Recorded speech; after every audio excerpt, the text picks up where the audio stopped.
To our amazing viewers at Infidelity Tales Lab, welcome and thank you. Your presence makes these stories worth sharing. We'd love to hear, which part of the world are you joining us from? Let us know. Now, let's dive into today's story. Chapter 1. Echoes from the Grave. The doorbell rang at 11:47 p.m. on a Friday night. Dominic Russo finished his glass of bourbon, annoyed at the late-night intrusion. His spacious Portland home was his sanctuary, a place where he maintained perfect control since the tragedy. 5 years of building walls around himself. 5 years of redefining his existence. He opened the door to find a uniformed police officer, cap in hand, bearing the solemn expression Dominic had seen once before on the worst night of his life. "Mr. Russo? I'm Officer Patrick Sullivan." Dominic nodded, a strange dread building inside him. "Your wife and son have been taken to the ER after a serious car accident," the officer said at my door. Dominic froze. "But they died 5 years ago," he replied. The officer looked just as confused. "What did you say?" he asked. Dominic's mind raced through impossible scenarios. A mistake, a cruel prank, a case of mistaken identity. "There must be some mistake," Dominic said, his voice flat with disbelief. "My wife Elena and my son Noah died in a boating accident at Lake Champlain. I identified their bodies myself." Officer Sullivan consulted his notepad. "Sir, the woman's ID says Elena Russo. The boy calls himself Noah Russo. They were in a silver Honda Accord that was T-boned at 4th and Lincoln. She asked specifically for you." Dominic's pulse thundered in his ears. The bourbon glass slipped from his fingers, shattering on the hardwood floor. Without bothering to clean it up, he grabbed his keys. "Portland General?" he asked, already moving toward his Audi. "Yes, sir." Dominic drove like a man possessed, his thoughts fragmenting and reforming like shards of glass. The funeral, the closed caskets, the insurance payout, the grief counseling, the months of emptiness. When he arrived at the emergency room, he approached the front desk with a strange calm that belied the storm within. "I'm here about Elena and Noah Russo," he said. The nurse directed him to trauma room 3. With each step down the sterile hallway, Dominic felt as though he were walking through a dream. He pushed open the door, and when he saw what was inside that room, he lost all words and his body trembled with rage.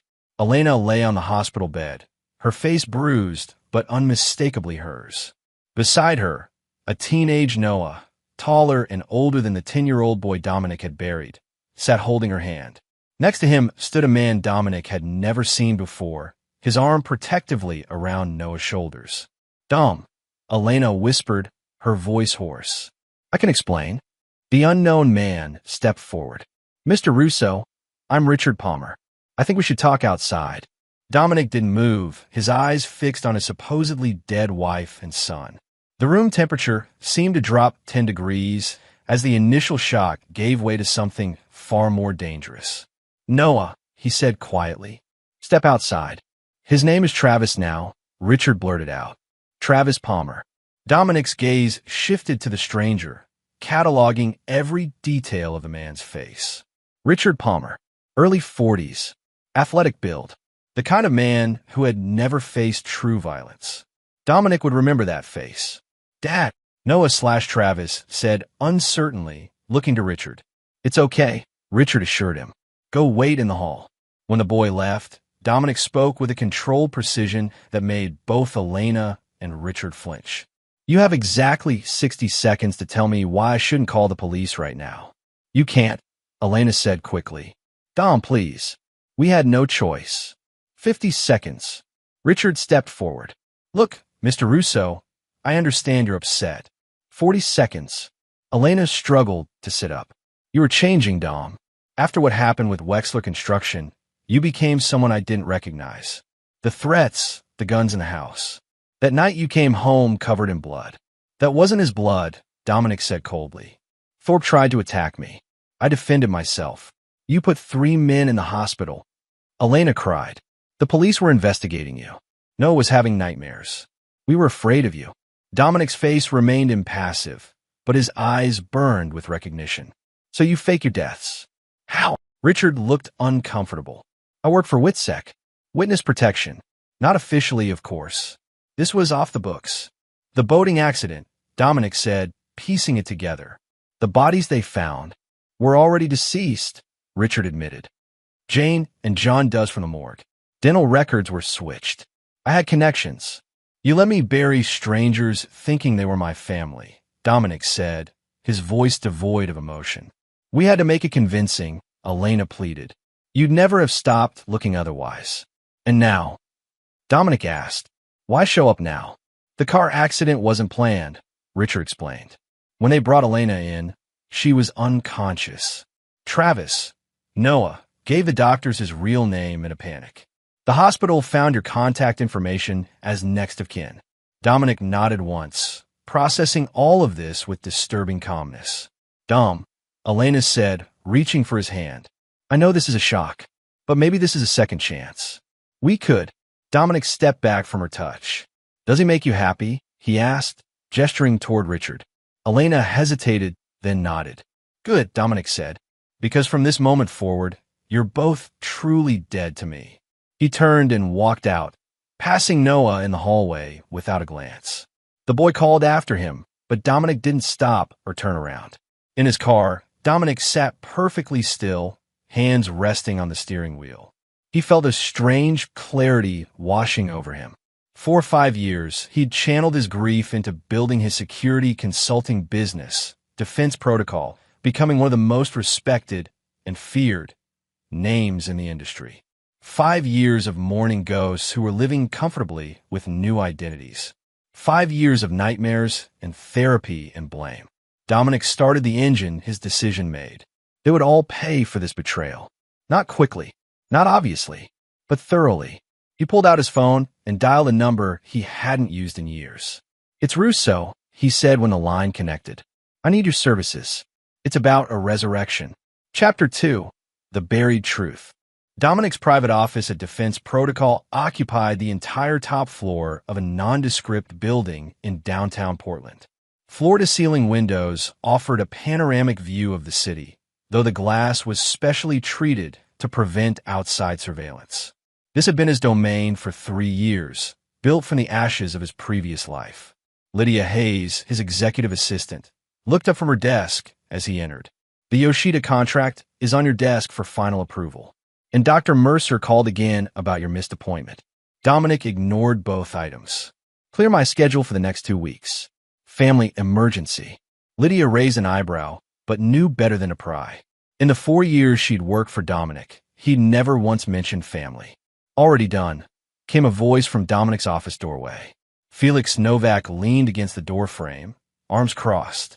At 6'4" with a shaved head and a network of scars across his knuckles, Felix had been Dominic's right hand since they'd served together in Army Special Forces.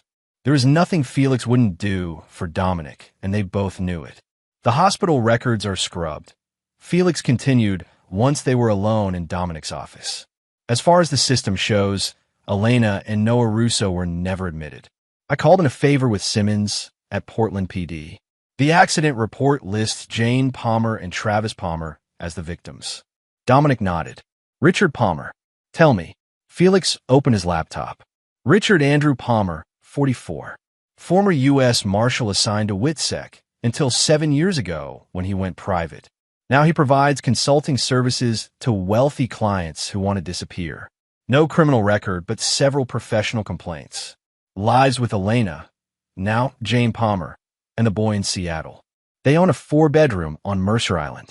He runs a security firm called Sanctuary Solutions. An appropriate name, Dominic said dryly. There's more, Felix said. The business is struggling. Palmer's made some bad investments. They've mortgaged the house twice.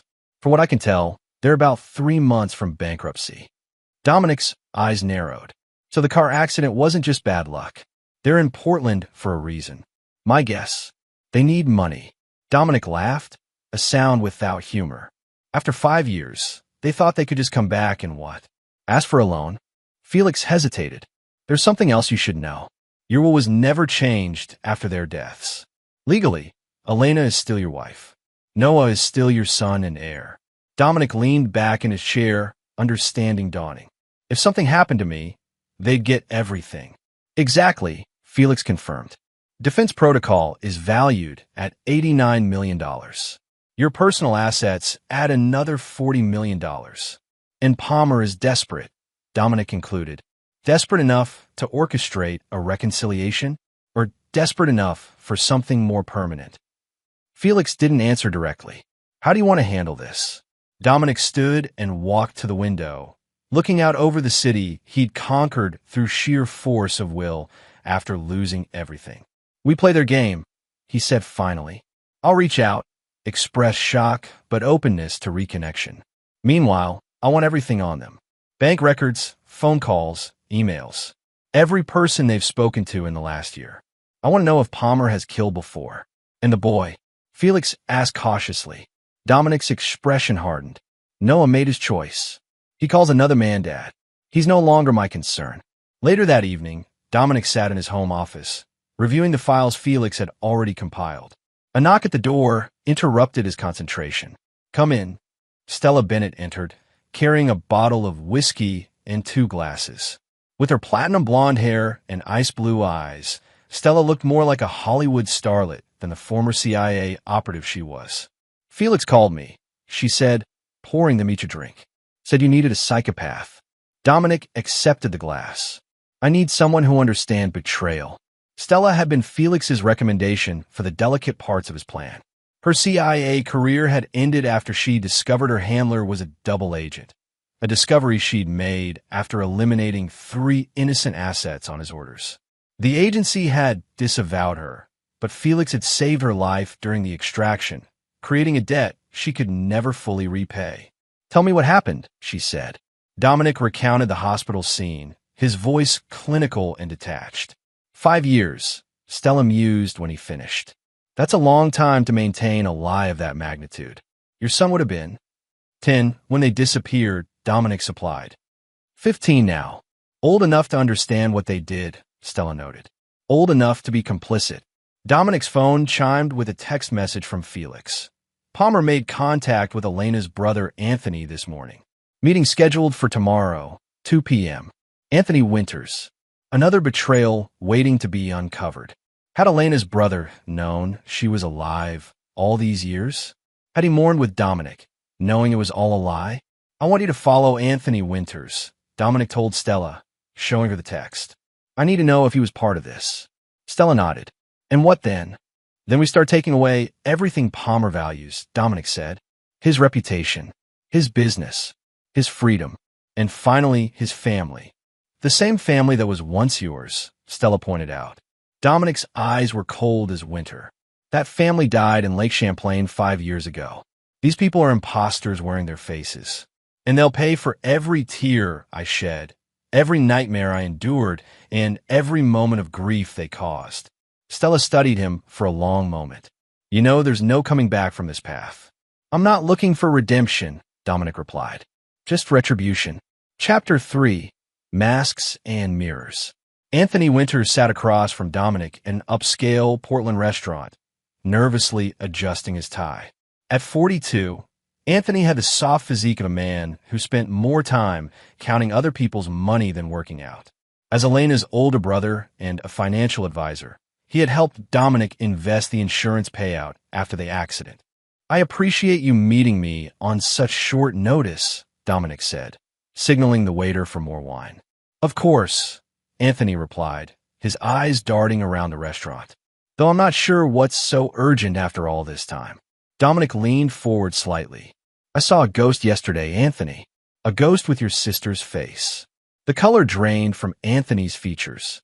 His hand trembled as he reached for his water glass. I don't know what you're talking about, he stammered. That's disappointing, Dominic said mildly. I thought you'd be a better liar, considering you've had 5 years to practice. Anthony's shoulders slumped. Dom, you have to understand. Did you know from the beginning? Dominic interrupted. Or did she contact you afterward? Anthony hesitated, then sighed in defeat. 6 months after. She called in the middle of the night, made me swear not to tell you. Said you'd become dangerous, that you'd hurt people. And you believed her. She was terrified, Dom. What was I supposed to think? Dominic tapped his fingers on the table, contemplating. You managed my grief quite effectively, suggested the therapist. Helped me invest the life insurance money, all while knowing she was alive. I was trying to help you move on, Anthony protested. While helping them hide, Dominic countered. How much of that insurance money found its way to Seattle? Anthony's silence was answer enough. Dominic nodded to someone behind Anthony. Stella appeared, sliding into the seat beside him with a friendly smile that didn't reach her eyes. Anthony Winters, Dominic said, meet Stella Bennett. Stella has spent the morning going through your office computer and home files. She's found some interesting transfers to offshore accounts. Anthony's face went from pale to ashen. You had no right. You helped steal my life. Dominic cut him off. You facilitated fraud that cost me 5 years with my son. Rights don't enter into this conversation. What do you want? Anthony whispered. Dominic slid a folder across the table. Inside is a script. You will call Richard Palmer and say exactly what's written here. You will then arrange a meeting with Elena, alone, at the location specified. If you deviate from the script in any way, Ms. Bennett will ensure that certain financial irregularities in your practice come to the attention of the SEC.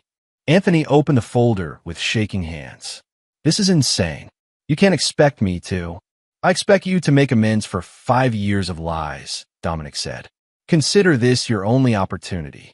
After Anthony left, Stella raised an eyebrow at Dominic. He'll warn her. I'm counting on it, Dominic replied. Fear makes people predictable.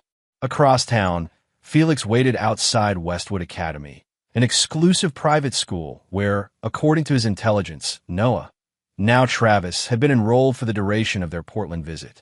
The boy emerged from the building, taller than Dominic had described, with the same dark hair but a stranger's mannerisms. Felix approached casually. Travis Palmer? The boy looked up warily. Who are you? An old friend of your father's, Felix said, deliberately ambiguous.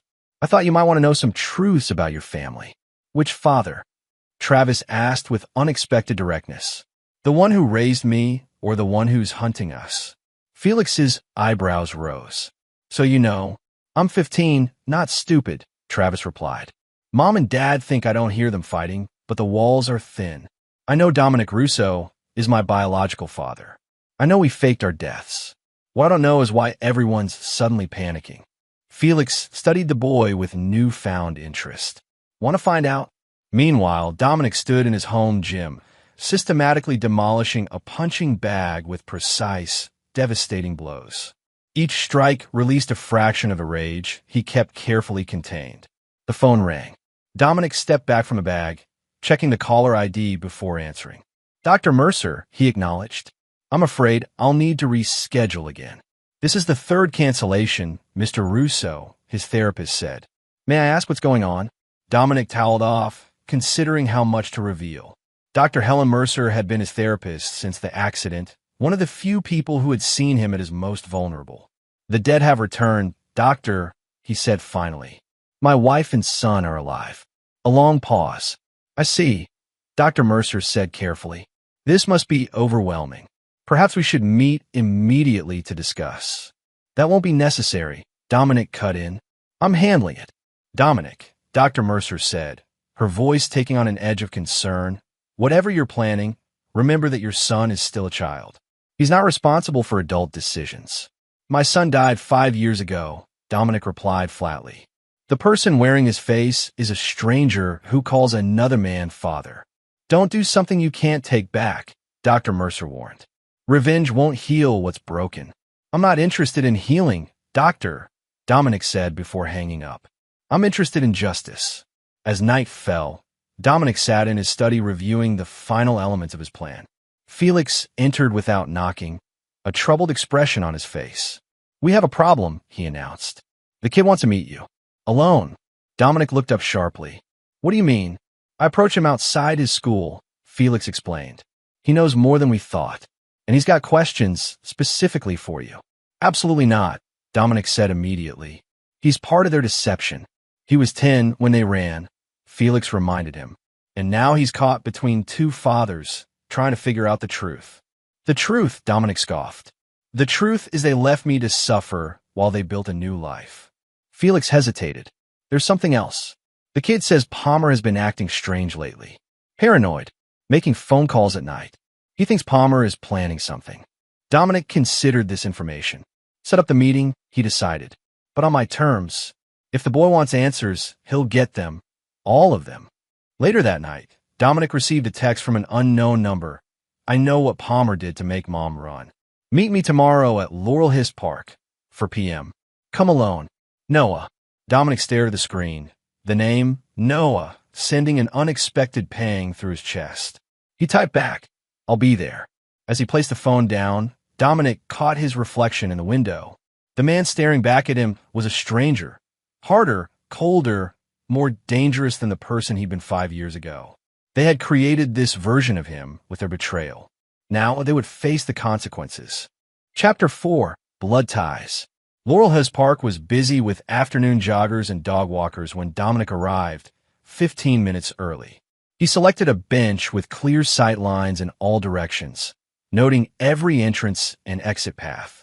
Felix was positioned on the opposite side of the park, watching through binoculars.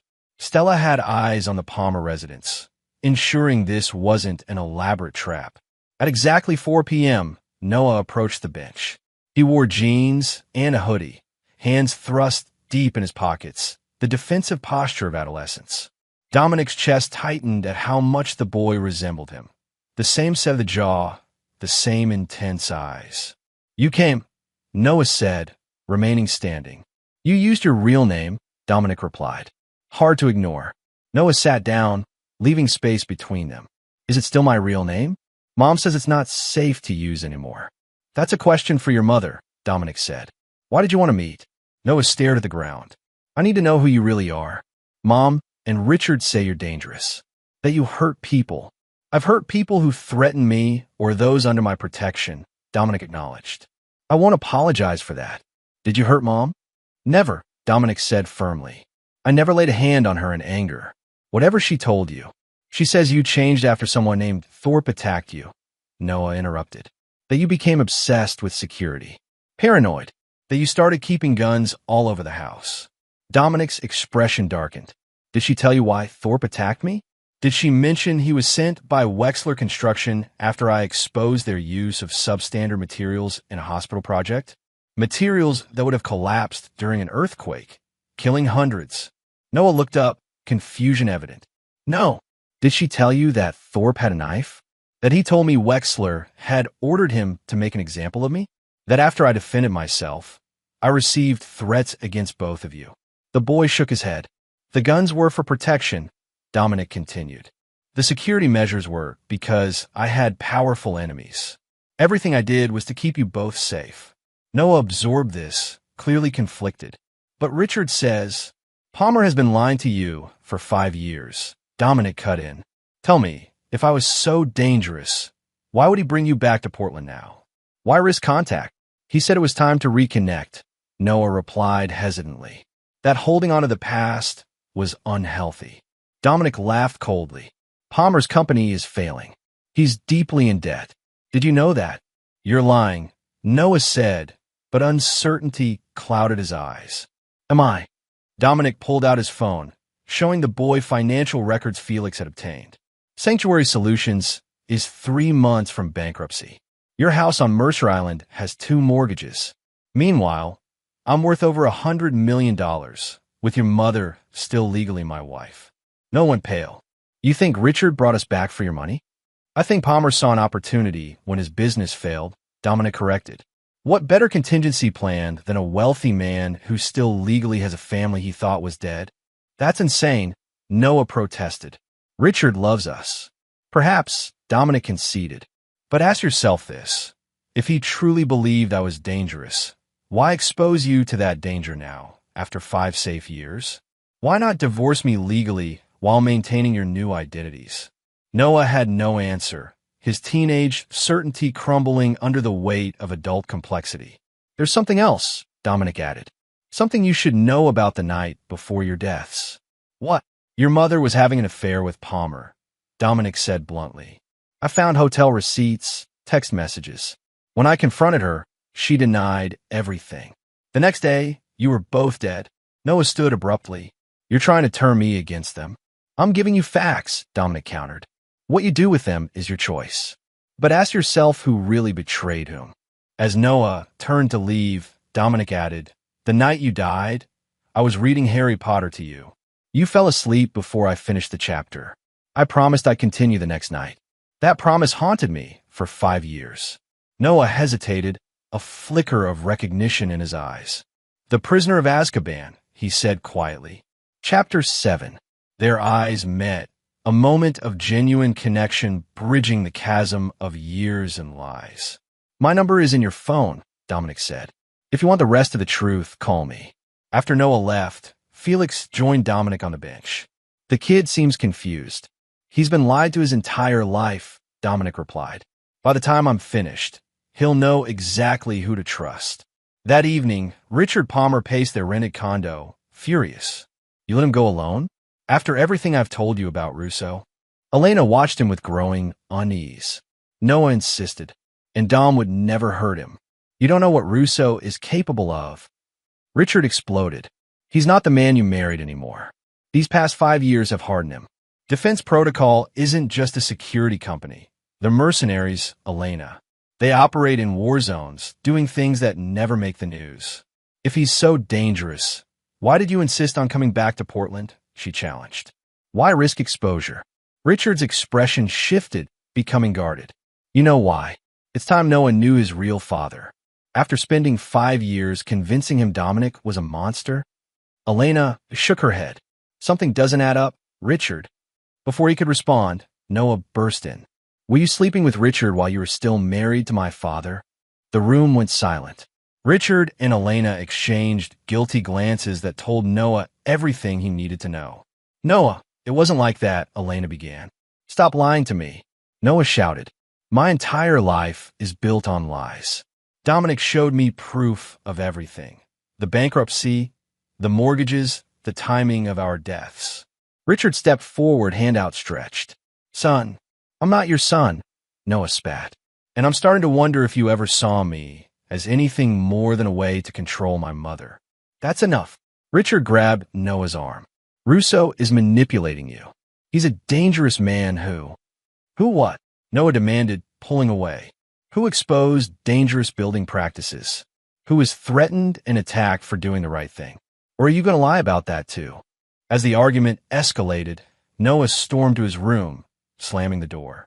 Through the wall, he heard Richard's voice rising, Elena's pleading responses, and then a sound he'd never heard before, the sharp crack of a slap. Horrified, Noah crept to his door, opening it a crack to see his mother holding her reddened cheek, tears streaming down her face, while Richard loomed over her. "Look what you've done," Richard hissed. 5 years of planning, ruined because you couldn't control the boy. "Don't touch her again," Noah said, stepping into the room. Richard turned, his expression instantly transforming into contrition. "Noah, I'm sorry you saw that. I lost my temper, but—" "Save it," Noah cut him off. "I'm calling Dominic." "No!" Richard lunged forward, grabbing Noah's phone and smashing it against the wall. "You don't understand what's at stake here." "Richard, please," Elena begged. "You're scaring me." Richard took a deep breath, visibly struggling for control. "I apologize. This situation is complicated. Let's all calm down and discuss this rationally." But Noah had seen the mask slip, revealing something ugly beneath Richard's protective facade. He looked at his mother, seeing the fear in her eyes, and wondered if they'd escaped one perceived danger only to embrace a real one. "I'm going for a walk," Noah announced, heading for the door. "It's dark out," Richard objected. "Better out there than in here," Noah replied coldly. Once outside, Noah walked several blocks before slipping into a convenience store. He bought a cheap prepaid phone with cash he'd been saving, then called the number Dominic had entered in his now-destroyed phone. "It's Noah," he said when Dominic answered. "I need to talk to you again, and I think Mom might be in trouble." Chapter 5. Hidden Agendas. At a nondescript motel on the outskirts of Portland, Dominic waited for Noah to finish his story. The boy sat on the edge of the bed, shoulders hunched, looking younger than his 15 years. "He hit her," Noah concluded. "Then he smashed my phone when I tried to call you. I've never seen him like that before." Dominic's jaw tightened. Whatever his feelings toward Elena, the thought of Palmer striking her ignited a dangerous fury. Has he done this before? Dominic asked carefully. Noah shook his head. Not that I've seen. But he hesitated. There have been times when Mom had bruises she couldn't explain. She'd say she bumped into something, but now I wonder. Felix, who had been standing silently by the window, shared a meaningful look with Dominic. Noah, Dominic said gently, I need to ask you something important. Why do you think Palmer brought you both back to Portland now, after 5 years? He said it was time to resolve the past, Noah replied. That keeping secrets was unhealthy. And when did this change of heart occur? Noah thought for a moment. About 2 months ago, after he lost the Garrison contract. Felix stepped forward. The Garrison contract?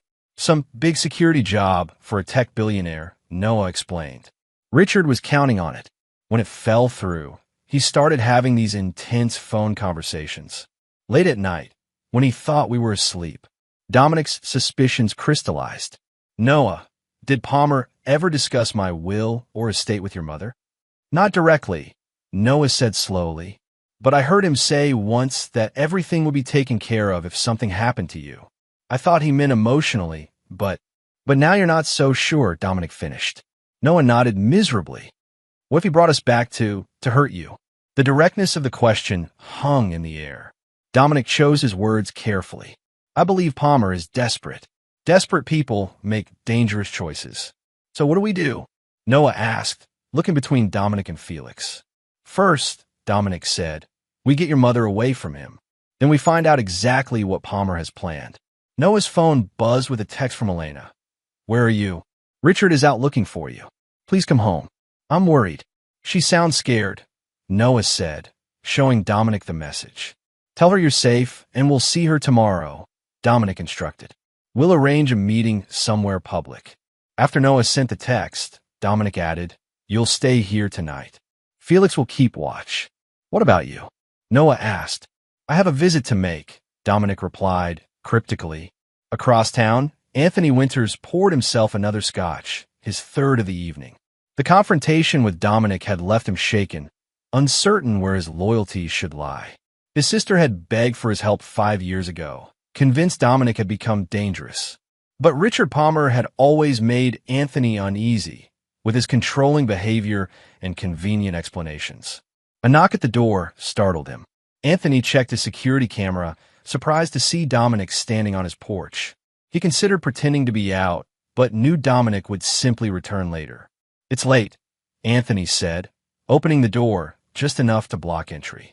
We need to talk about Palmer, Dominic replied, pushing past him into the house.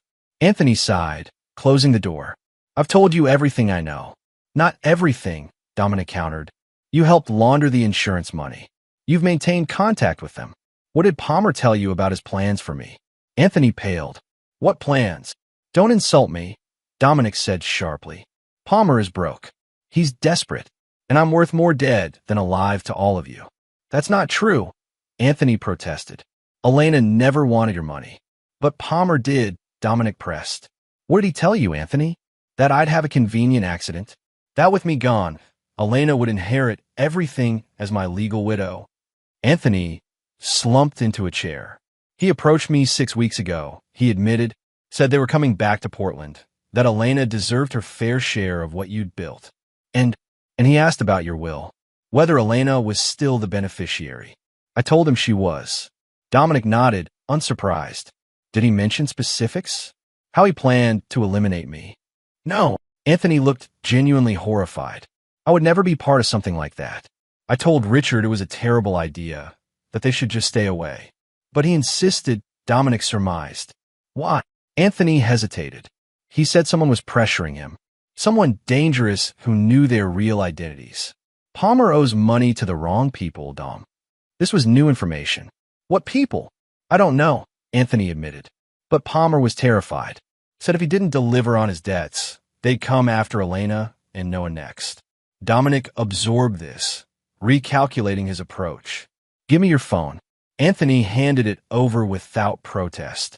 Dominic scrolled through the contacts, finding Palmer's number, and sent a text. We need to meet. Elena doesn't need to know. Tomorrow, 10 a.m., my office. The response came quickly. I'll be there. What are you going to do? Anthony asked nervously.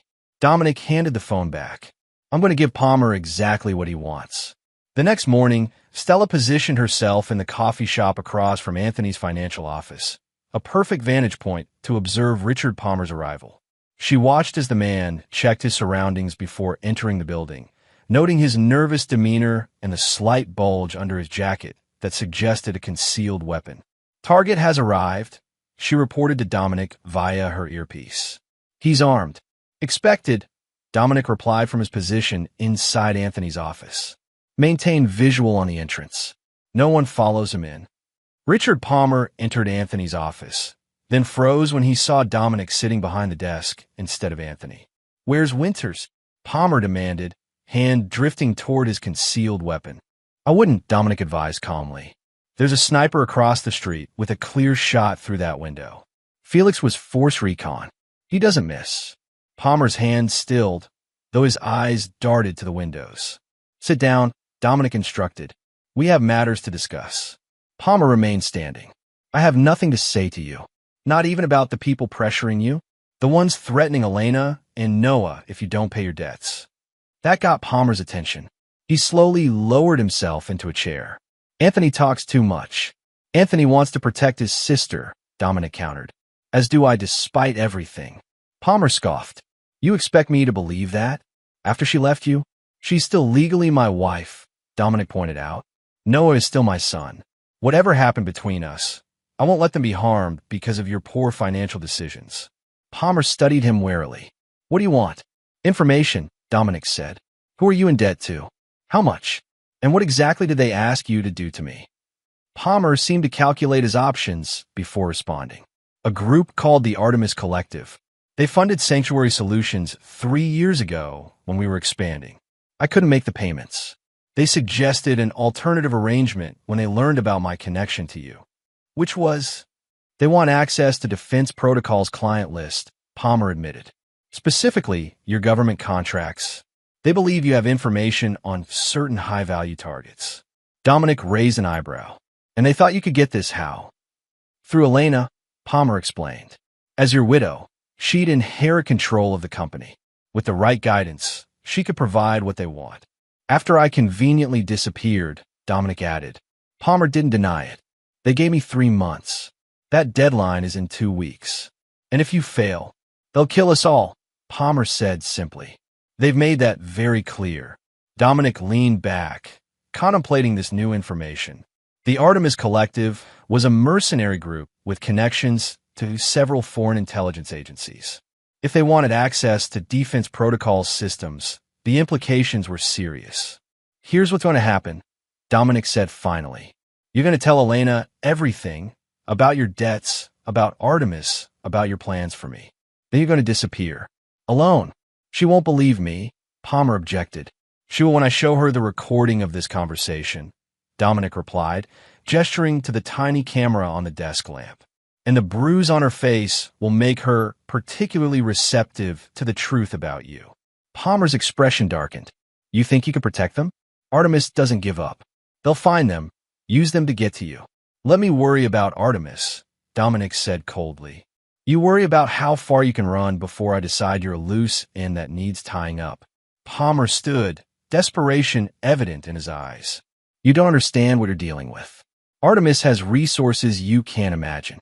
So do I, Dominic replied. The difference is I don't hide behind women and children.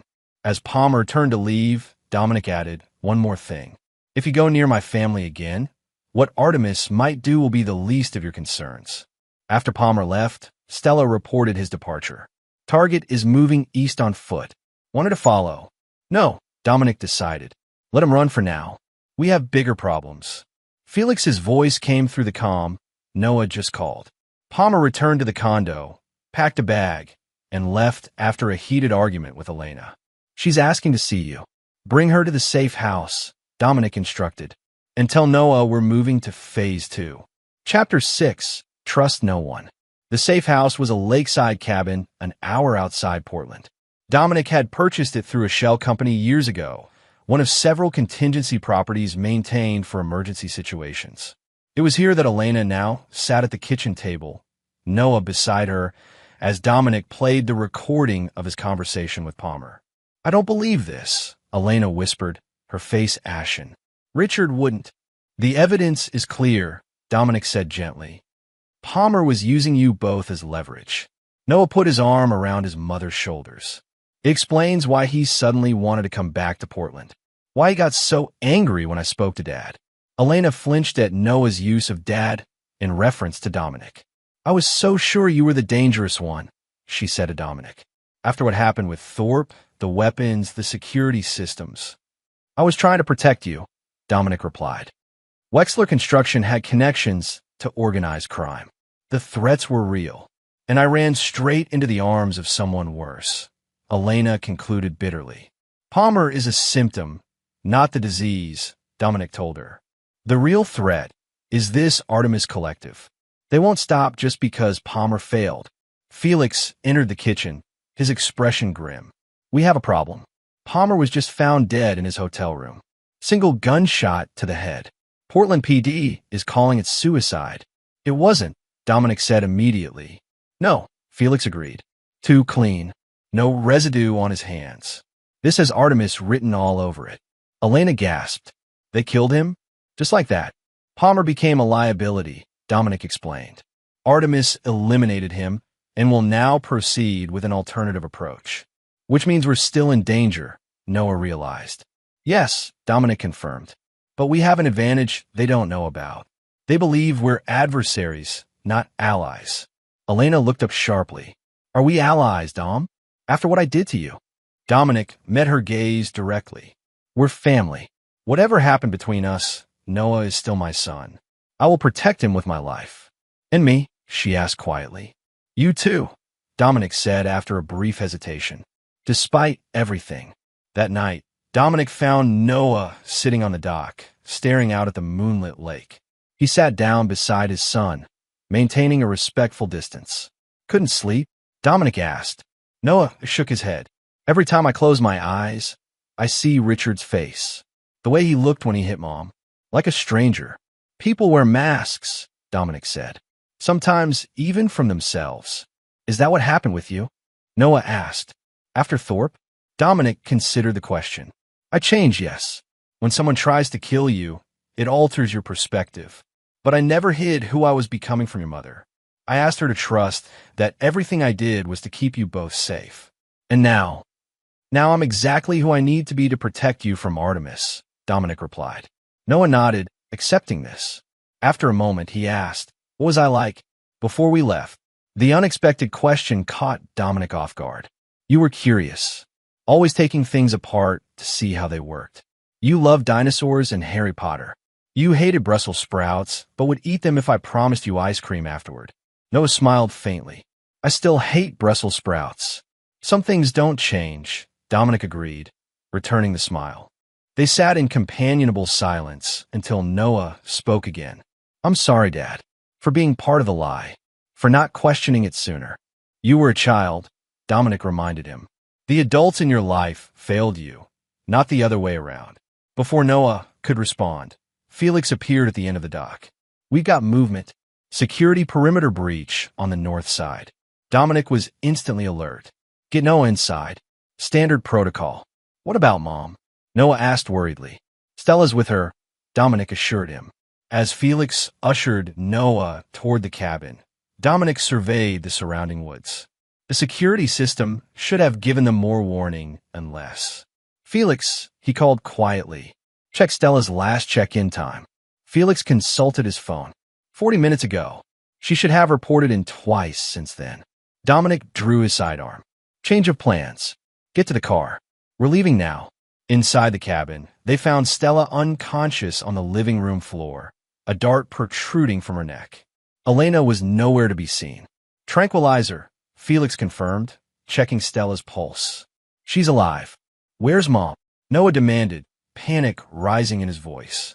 Dominic discovered a note on the coffee table. "We have the woman. Exchange her for defense protocol access codes. Instructions to follow. Involve authorities and she dies." "Artemis has her," Dominic told Noah grimly. "But this doesn't make sense. How did they find us so quickly? Noah's face went pale. Oh no, Mom's phone. She was texting someone while you and Felix were setting up the security system. Who? Dominic demanded. I thought it was her friend Christina, Noah said. But what if it was Richard? What if he told them where we were before they killed him? Dominic nodded, the pieces falling into place. Palmer gave them our location as insurance. If he failed, they'd still have a way to get what they want. We have to save her. Noah insisted. We will, Dominic promised. But not by giving Artemis what they want. That would only ensure none of us survive. Felix carried Stella to the couch. What's the play, Dom? We need to take the fight to them, Dominic decided. Make them regret targeting my family. How? Noah asked. Dominic pulled out his phone. By calling in every favor I'm owed. Artemis wants Defense Protocol's resources. Let's show them exactly what those resources can do.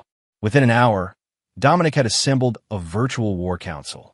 6 faces appeared on the secure video conference. Former military operators who now worked for Defense Protocol on high-risk contracts around the world. Artemis has my wife.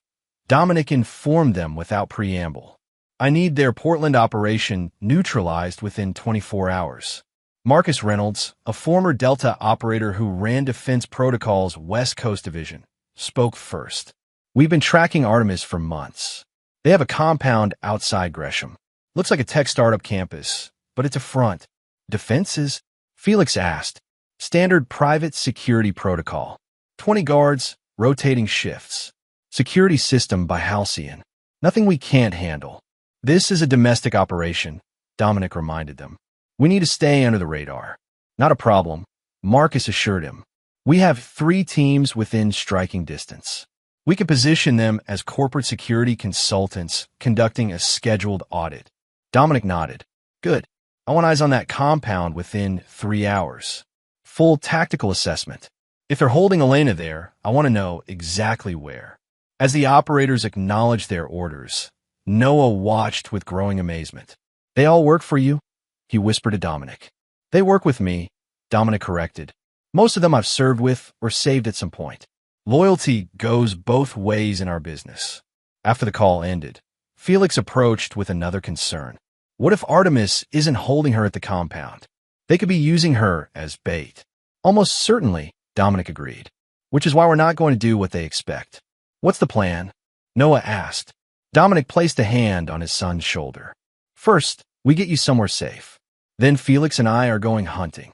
No, Noah said firmly. I'm not hiding while Mom is in danger. I want to help. Dominic studied his son's determined expression, seeing his own stubborn resolve reflected back at him. It will be dangerous, he warned. She's my mother, Noah replied simply. And you're my father. I belong with you. Dominic exchanged a look with Felix, who gave a slight nod of approval. All right, Dominic decided, but you follow orders without question. Understood. Yes, sir, Noah agreed, standing straighter. As Felix prepared their equipment, Dominic received a text from an unknown number, proof of life attached. Instructions to follow. The accompanying photo showed Elena, bruised but alive, holding today's newspaper. They made contact, Dominic told Felix and Noah, showing them the image. Now we wait for their demands. And then, Noah asked. Dominic's expression hardened into something Noah had never seen before. The look of a predator preparing to strike. And then we remind Artemis why taking my family was the last mistake they'll ever make. Chapter 7. The Crucible.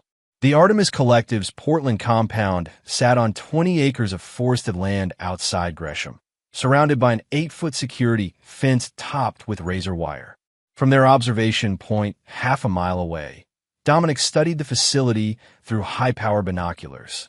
Security patrols every 15 minutes, he noted. 2-man teams, rotating clockwise. Felix checked his watch. Marcus and his team should be in position on the east perimeter. Noah, dressed in tactical black like Dominic and Felix, watched the compound with intense focus. In the 6 hours since Elena's abduction, Dominic had given him a crash course in tactical movement and basic weapons handling. The boy had absorbed everything with surprising aptitude. Are we sure Mom's in there? Noah asked quietly. Heat signatures indicate 17 people inside the main building, Dominic replied. One person isolated in the subterranean level. That's likely your mother. Felix's earpiece crackled. Marcus reports all teams in position. Ready on your mark. Dominic nodded, then turned to Noah. Remember the plan? You stay with Felix at all times. If I give the evacuation order, you go immediately, no arguments. I remember, Noah assured him. But I'm not leaving without Mom. We all leave together, Dominic promised, though his eyes told a different story, one of calculated risks and necessary sacrifices. Their planning was interrupted by Dominic's phone vibrating. The screen displayed a message from Artemis. Defense protocol access codes to be delivered via secure upload. You have 1 hour. Verification call with Mrs. Russo to follow. Non-compliance will result in termination. They're getting impatient, Felix observed. Good, Dominic replied. Desperation leads to mistakes. He typed a response. Need proof of life via video call before proceeding. The reply came quickly. Video call in 10 minutes. Prepare access codes. Dominic checked his specialized tablet. Marcus, initiate Operation Blacklight. We need a signal trace on the upcoming video call. Copy that. Marcus acknowledged. Triangulation protocols standing by. When the video call connected, Elena appeared on screen, seated in a sterile white room. Her left eye was swollen. A cut on her lip had crusted with dried blood, but her gaze remained defiant. You have 60 seconds, said a modulated voice from off-camera. Are you hurt? Dominic asked Elena. Nothing serious, she replied, her voice steady. Dom, don't give them what they want. They're going to. A hand appeared, slapping her hard enough to snap her head to the side. Noah lunged forward involuntarily, but Felix held him back. That's enough, Dominic said coldly. You've made your point. The access codes, the voice demanded. Upload them now. I need assurances, Dominic countered. Release protocols, exchange location. You're not in a position to negotiate, Mr. Russo. Dominic's expression remained impassive. Neither are you. Defense protocol systems have biometric safeguards. Without my physical presence at a secure terminal, the codes are useless. A pause, then what are you suggesting? A direct exchange. Me for her. I'll provide on-site access once she's safely away. Another pause, longer this time. The Palmer boy comes too. Insurance. Noah straightened, eyes widening. Unacceptable, Dominic replied immediately. The boy stays out of this. Then we have nothing further to discuss. The hand reappeared, this time holding a knife to Elena's throat. Wait, Dominic said. The boy comes with me, but remains outside with my associate until the exchange is complete. After a tense moment, the voice agreed. The south entrance. 1 hour. Come unarmed, or she dies. The call disconnected. Got it, Marcus reported triumphantly. Signal traced to the northeast quadrant of the compound, sub-basement level. That's not where the heat signature showed the isolated person, Felix pointed out. They're moving her, or showing us what they want us to see, Dominic countered. Either way, we proceed as planned. Marcus, status on Blacklight. All defense protocol systems have been isolated and secured, Marcus confirmed. Ghost protocols active. Whatever they think they're accessing will be a monitored simulation. Noah looked between them. You're really going to give yourself up? I'm going to give them what they expect, Dominic corrected. A desperate father willing to sacrifice himself for his family. While we execute the real plan, Felix added with a grim smile. An hour later, a black SUV approached the south entrance of the Artemis compound. Dominic drove, with Noah in the passenger seat and Felix hidden in the cargo area beneath a false panel. As they reached the gate, 2 armed guards approached. Hands where we can see them, one guard ordered. Exit the vehicle slowly. Dominic and Noah complied, raising their hands as they stepped out. You'll be searched before entering, the guard informed them, professionally patting them down. The boy waits here with Hansen. You come with me. Dominic nodded to Noah, a silent reminder of their plan. I'll be back with your mother. Do exactly as they say. Noah maintained his frightened expression, playing his role perfectly. Please don't hurt my dad, he pleaded to the guards. The guard named Hansen chuckled. That depends on your father's cooperation, kid. Inside the compound, Dominic was escorted through a series of security checkpoints.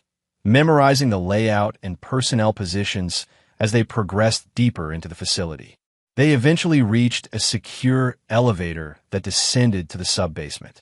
Mr. Russo greeted a tall, elegantly dressed woman as the elevator doors opened. "I'm Diana Warren, Operational Director for Artemis Portland. Thank you for being reasonable. Where's my wife?" Dominic demanded. "All in good time," Warren replied. "First, the access codes and biometric verification." She led him to a room containing a computer terminal. "Our technical team has prepared this station to connect securely with defense protocol servers. Once you've provided full access, Mrs. Russo will be released." Dominic approached the terminal cautiously. "I want to see her first." Warren considered this, then nodded to an assistant who activated a wall monitor. The screen showed Elena in a different room than before, still restrained but apparently unharmed. "Satisfied?" Warren asked. "For now," Dominic replied, sitting at the terminal. He began typing, entering a complex series of commands that appeared to be unlocking defense protocol systems, but were actually initiating the Blacklight Protocol, a sophisticated Trojan designed to infiltrate Artemis's network while appearing to grant them access. "Our technical team will verify these codes," Warren informed him, signaling to someone off-screen. "Of course," Dominic agreed, continuing his work. As he typed, a tiny indicator in the corner of the screen blinked 3 times. Felix's signal that the external teams were in position. Meanwhile, outside the compound, Noah waited beside Hansen, feigning nervousness as he counted down the minutes in his head. At precisely the arranged time, he stumbled slightly, bumping against the guard. "Watch it, kid," Hansen said irritably. "Sorry," Noah mumbled. "I don't feel so good." As Noah sagged against the SUV, Hansen stepped closer. "Hey, what's wrong with you?" The moment Hansen leaned in, the SUV's rear compartment burst open. Felix emerged in one fluid motion, incapacitating Hansen with a precision strike to the base of his skull. The second guard reached for his weapon, but collapsed as a tranquilizer dart struck his neck. 30 seconds before the camera loop is detected, Felix warned, retrieving their tactical gear from a vehicle. "Mask up." Noah pulled on a ballistic vest and tactical mask as Felix did the same. "Remember," Felix instructed, "stay behind me. Move when I move, stop when I stop." "Got it," Noah confirmed, adrenaline focusing his mind. Felix activated his comm, breaching team, execute. Across the compound, 3 synchronized explosions created diversionary breaches, drawing security personnel away from their primary target, the northeast quadrant where Elena was being held. In the sub-basement, Dominic heard the distant booms and saw Warren stiffen. "What was that?" she demanded. Dominic continued typing calmly. "Probably my team executing Operation Hellfire." Warren's expression hardened. "What have you done?" "Created a diversion," Dominic replied, suddenly striking with lightning speed. He grabbed Warren's wrist, twisting until something snapped, then pulled her against him as a human shield just as armed guards burst into the room. "Hold your fire." Warren gasped, her broken wrist pinned painfully behind her back. Dominic reached under the terminal, retrieving the weapon he'd palmed from Hansen during the initial pat-down, slipped to him by Noah during their stage goodbye. "Now," Dominic said conversationally as alarms blared throughout the facility, "let's discuss the real terms of our arrangement." Felix and Noah moved through the compound with practiced efficiency, benefiting from the chaos created by the diversionary breaches. Following Marcus's intelligence, they made their way to the northeast quadrant, encountering minimal resistance as most security personnel responded to the more obvious threats. 2 guards outside target room, Felix reported quietly as they took cover at the end of a corridor. "Noah, remember the flashbang procedure?" Noah nodded, showing no fear despite the gravity of the situation. "Cover ears, close eyes, count to 3. Felix handed him the device. "On my mark." As Felix engaged the guards, drawing their attention forward, Noah rolled the flashbang grenade down the hallway with perfect timing. The disorienting explosion gave Felix the advantage he needed to neutralize both guards without lethal force. "Clear," Felix announced, approaching the secured door. He connected a specialized device to the electronic lock, bypassing the security in seconds. When the door swung open, they found Elena bound to a chair, her eyes wide with shock at the sight of masked figures. "Mom, it's me," Noah said, pulling down his mask as Felix secured the room. "Noah," Elena gasped in disbelief. "What are you doing here?" "Saving you," he replied simply, working to free her restraints. "Dad has a plan."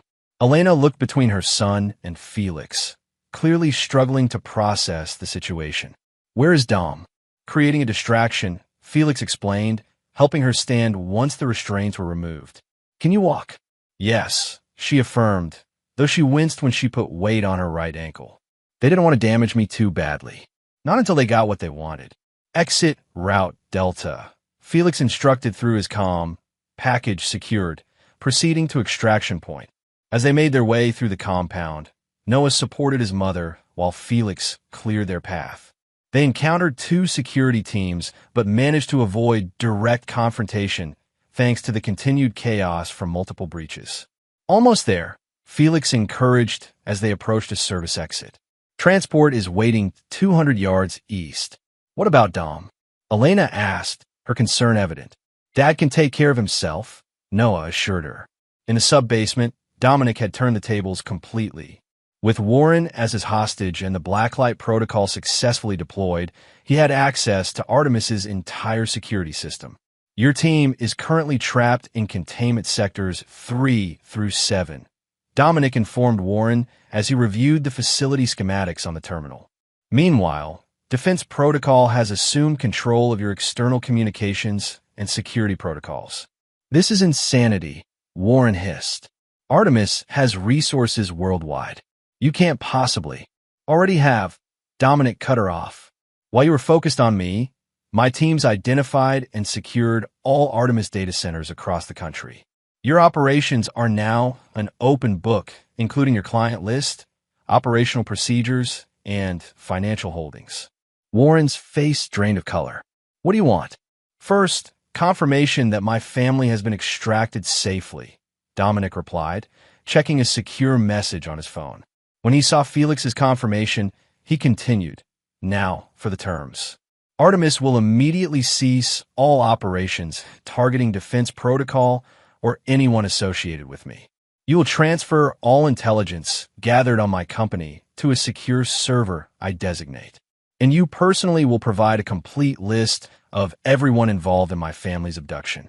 "Or what?" Warren challenged, despite her precarious position. Dominic smiled coldly.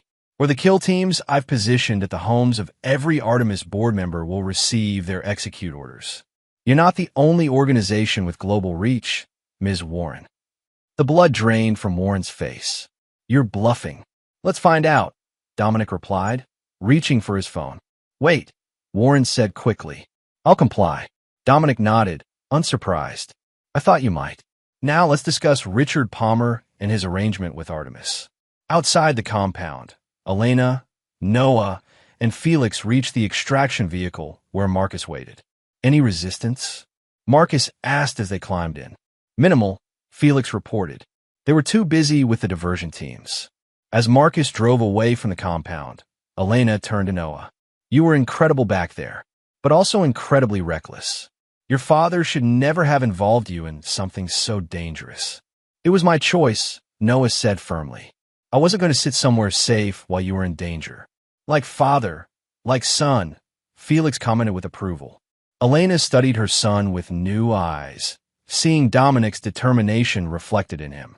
"When did you grow up so much?" "When I learned the truth," Noah replied simply. "About everything." The extraction vehicle arrived at a private airfield where a corporate jet waited. As they boarded, Elena looked back anxiously. "We can't leave without Dom. He's taking a different route," Felix assured her. "We'll rendezvous at the safe house in Montana."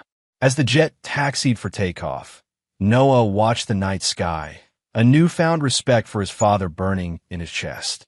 Whatever happened next, nothing would ever be the same. Chapter 8. Sins of the Father.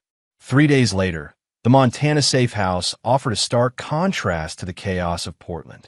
Nestled against the backdrop of the Bitterroot Mountains, The sprawling ranch house sat on 200 acres of private land, protected by state-of-the-art security systems disguised as standard ranch equipment.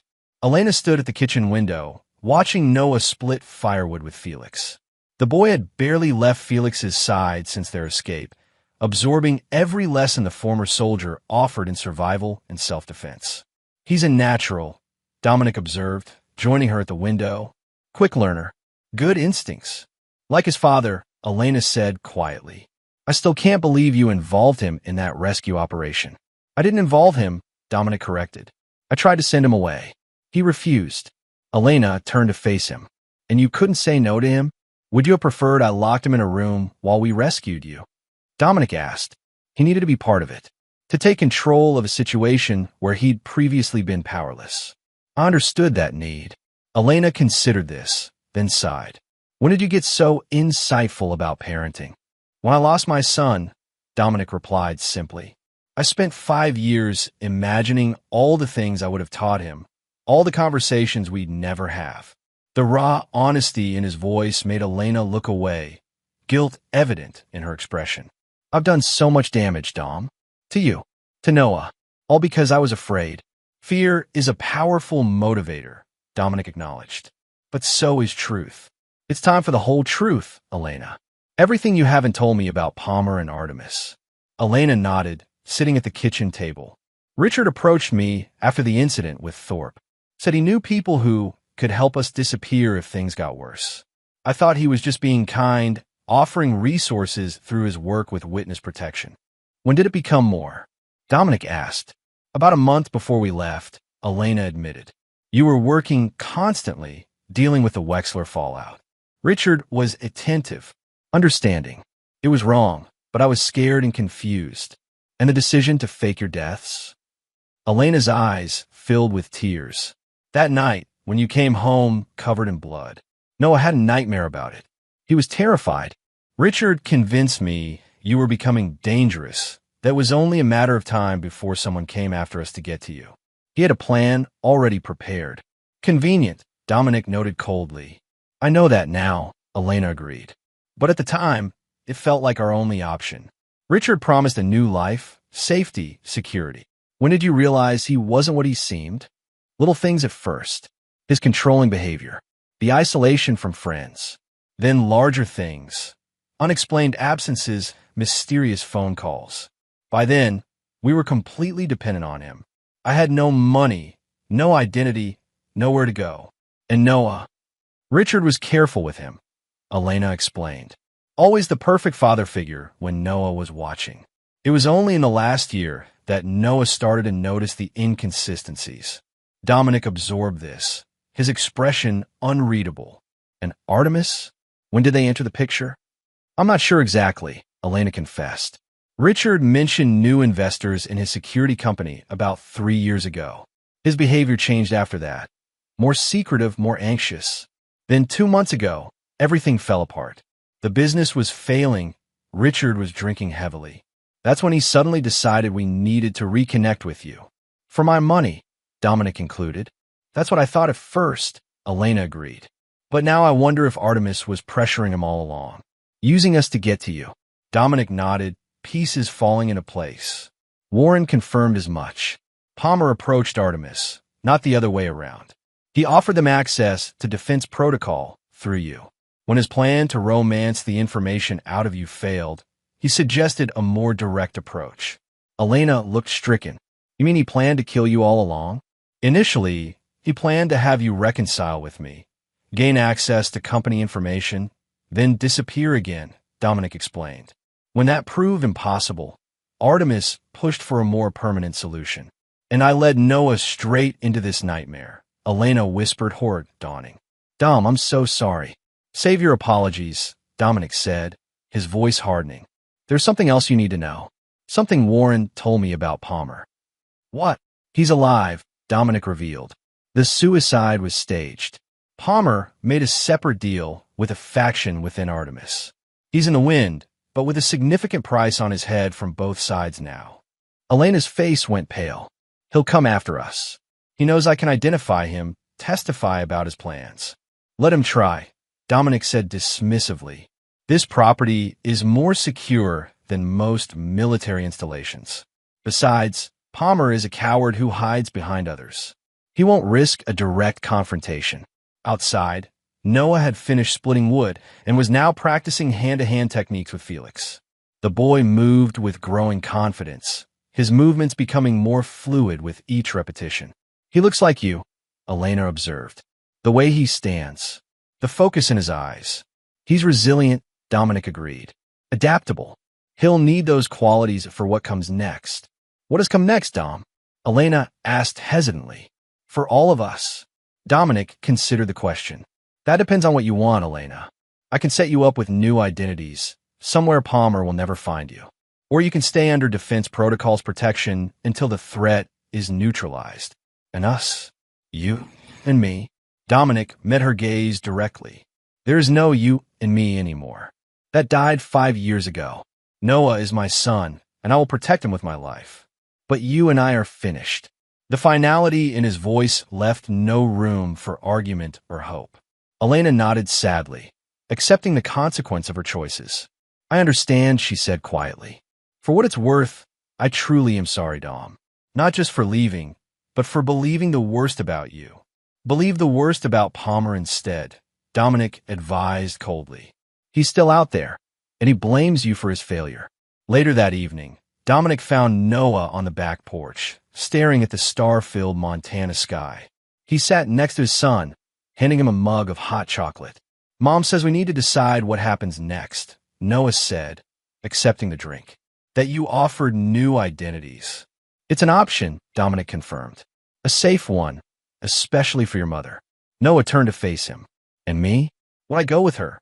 "That would be your choice," Dominic said carefully. "You're 15 now, old enough to have a say in your future. What if I want to stay with you?"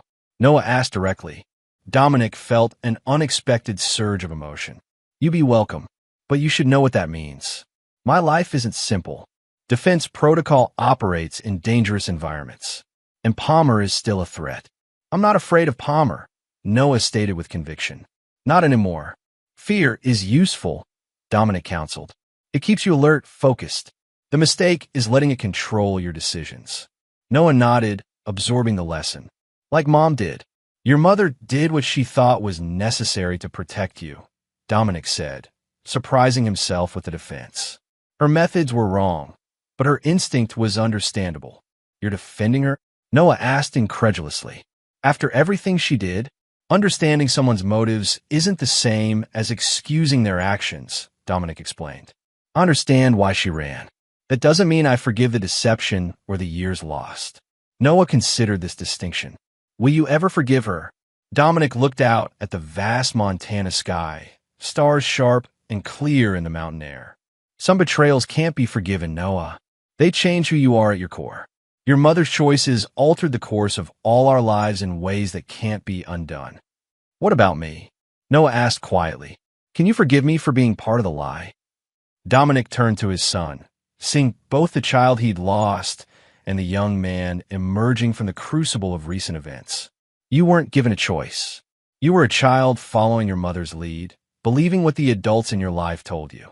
There's nothing to forgive there." Noah seemed relieved, but still troubled. "I don't want new identities or to run away again. I want my real name back. I want to be Noah Russo." "That might not be safe yet," Dominic cautioned. Palmer is one man," Noah interrupted. "You're Dominic Russo. You have defense protocol. Why are we the ones who have to hide?" Dominic couldn't help but smile at the boy's logic. "You make a good point, but returning to normal life would take time, legal maneuvering. Your mother and I are still legally married. You're still legally my heir. But you've been attending school as Travis Palmer for 5 years. So we fix it," Noah said simply. "You have lawyers, right? We tell the truth about the fraud, the fake identities, all of it." "That would likely mean criminal charges for your mother," Dominic pointed out. "Insurance fraud at minimum. Are you prepared for that possibility?" Noah's expression hardened. She made her choices, just like Richard did. The coldness in his son's voice gave Dominic pause. "Don't let anger become who you are, Noah. It's a useful tool, but a terrible master." "Isn't that what drives you?" Noah challenged. "Anger at their betrayal?" "Not anger," Dominic corrected. "Clarity. I see people as they are, not as I wish them to be. Your mother betrayed my trust. That doesn't mean she doesn't love you or that she deserves to suffer endlessly for her mistakes. Noah absorbed this distinction. So what do? We neutralize Palmer first, Dominic decided. Until he's no longer a threat, none of us is truly safe. Meanwhile, I'll have my legal team explore options for transitioning you back to your legal identity. And Mom, that's a conversation for another day, Dominic said, rising. Get some sleep. Felix wants to start your firearms training tomorrow. Noah nodded, then impulsively hugged his father, the first such contact between them since their reunion. Dominic stiffened momentarily, then returned the embrace, a dam of emotion threatening to break within him. Night, Dad, Noah said, pulling away with typical teenage casualness that belied the significance of the moment. Good night, son, Dominic replied, watching as Noah headed inside. Alone on the porch, Dominic allowed himself a rare moment of vulnerability, the weight of lost years pressing down on him. He had found his son, but the boy was now a stranger in many ways. The years of watching him grow, guiding his development, helping him navigate childhood challenges, those were gone forever, stolen by deception and fear. The porch door opened behind him. He's remarkable, Stella said, joining him. Adaptable. Resilient. Good genes, I suppose. What did you find? Dominic asked, shifting immediately back to business. Palmer accessed an offshore account yesterday, Stella reported. Cayman Islands. He withdrew $50,000 and booked a flight to Croatia under one of his aliases. Running, Dominic concluded. Smart move. There's more, Stella continued. Before he disappeared, Palmer made contact with a former Artemis operative named Victor Kane. Extremely dangerous. Specialist in targeted eliminations. Dominic's expression darkened. A contract. Most likely, Stella agreed. The question is, who's the target? You? Elena? The boy? All of us, Dominic surmised. Palmer is desperate and cornered. His only play is to eliminate everyone who can testify against him. What's our move? Stella asked. Dominic's response was immediate and cold. We find Palmer first, and we end this. Inside the house, unknown to either of them, Noah stood in the shadows of the hallway, having returned to ask his father a question. He heard every word of their conversation, his young face hardening with resolve as he slipped back to his room, a plan already forming in his mind. Chapter 9, Blood and Ashes. The trap was set at an abandoned textile factory on the outskirts of Bozeman. Dominic had chosen the location carefully, isolated enough for privacy, structured enough for strategic advantage, and close enough to the ranch to maintain secure communications. Are we sure he'll come? Felix asked, checking the thermal imaging cameras they'd positioned throughout the facility. Palmer's not stupid. He has to know it's a setup. He'll come, Dominic replied confidently. Not because he's stupid, but because he's desperate. The information we've accidentally leaked suggests Elena is here, isolated and vulnerable. His new employers want her silenced before she can testify about Artemis operations. And they want you dead on principle, Stella added, calibrating her sniper rifle in the factory's upper gallery. 2 birds, 1 stone. Dominic nodded. Exactly. Palmer delivers us. He gets paid and receives protection from Artemis retaliation. Felix frowned at one of the monitor displays. Speaking of Elena, she's been trying to reach you. Says it's urgent. It can wait, Dominic dismissed. She's secure at the ranch with Noah and Marcus. Whatever it is, it's not more important than eliminating Palmer. The 3 of them had spent the past week meticulously planning this operation. Intelligence gathered from Warren had confirmed Palmer's connection to Victor Kane, a notorious contract killer formerly employed by Artemis. Within 48 hours of making contact with Kane, Palmer had withdrawn all his accessible funds and disappeared. But Dominic had anticipated this move. Using Felix's connections in the financial world, they had allowed Palmer access to one specific offshore account while freezing all others. They had then leaked information through channels Palmer monitored, suggesting Elena was being relocated to a defense protocol safe house in Bozeman, alone, while Dominic and Noah remained at the ranch. Movement at the east perimeter, Stella reported suddenly, peering through her scope. Two vehicles approaching slowly, lights off. Dominic checked the thermal imaging. 4 heat signatures in the lead vehicle. 2 in the second. Palmer and Kane plus hired muscle, Felix surmised. Just as expected. Positions, Dominic ordered, checking his weapon. Remember, Palmer is mine. As Felix moved to cover the ground floor and Stella maintained her overwatch position, Dominic activated the remote EMP device that would disable all electronic communications within a half-mile radius. If Palmer and his team followed standard procedure, they would split up to secure the perimeter before moving in, giving Dominic the opportunity to isolate and neutralize them one by one. The first 2 mercenaries entered through the loading dock, moving with the practice coordination of former military. Stella's rifle coughed twice, the suppressor muffling the shots to little more than quiet thumps. Both men dropped without a sound. 2 down, she reported coldly. The next man entered through a side entrance, more cautious than his predecessors. Felix waited until he passed before emerging from the shadows, dispatching him with brutal efficiency. 3, Felix confirmed. Victor Kane proved more challenging. The contract killer recognized the trap almost immediately, changing tactics to use the factory's infrastructure as cover. He fired a burst of rounds towards Stella's position, forcing her to relocate as he moved deeper into the building. Kane's heading for the central processing floor, Stella warned. He's good, Dom. Former Spetsnaz by his movement pattern. Felix, converge on the processing floor, Dominic instructed. Herd him toward the eastern corridor. As they maneuvered to corner Kane, Dominic watched for Palmer. According to the thermal imaging, the 6th heat signature remained in the second vehicle, engines still running. Palmer staying safely back until the professionals confirmed the target. Coward, Dominic muttered, adjusting his plan. The confrontation with Kane was violent and brief. Caught between Felix and Stella, the skilled operative nonetheless managed to wound Felix with a well-placed shot before Dominic intervened, ending the threat permanently. You okay? Dominic asked Felix, checking the bullet wound in his shoulder. Through and through, Felix confirmed, grimacing. I'll live. Palmer's still out there. Not for long, Dominic replied, removing Kane's radio. He pressed the transmit button. All clear, he said, mimicking Kane's Eastern European accent. Target acquired. Require assistance with transport. After a tense moment, Palmer's voice crackled through the radio. Confirmed. On my way. Dominic positioned himself in the shadows near the main entrance, weapon ready. When Palmer entered, moving cautiously despite the all clear, Dominic allowed him to advance deep into the trap before speaking. Hello, Richard.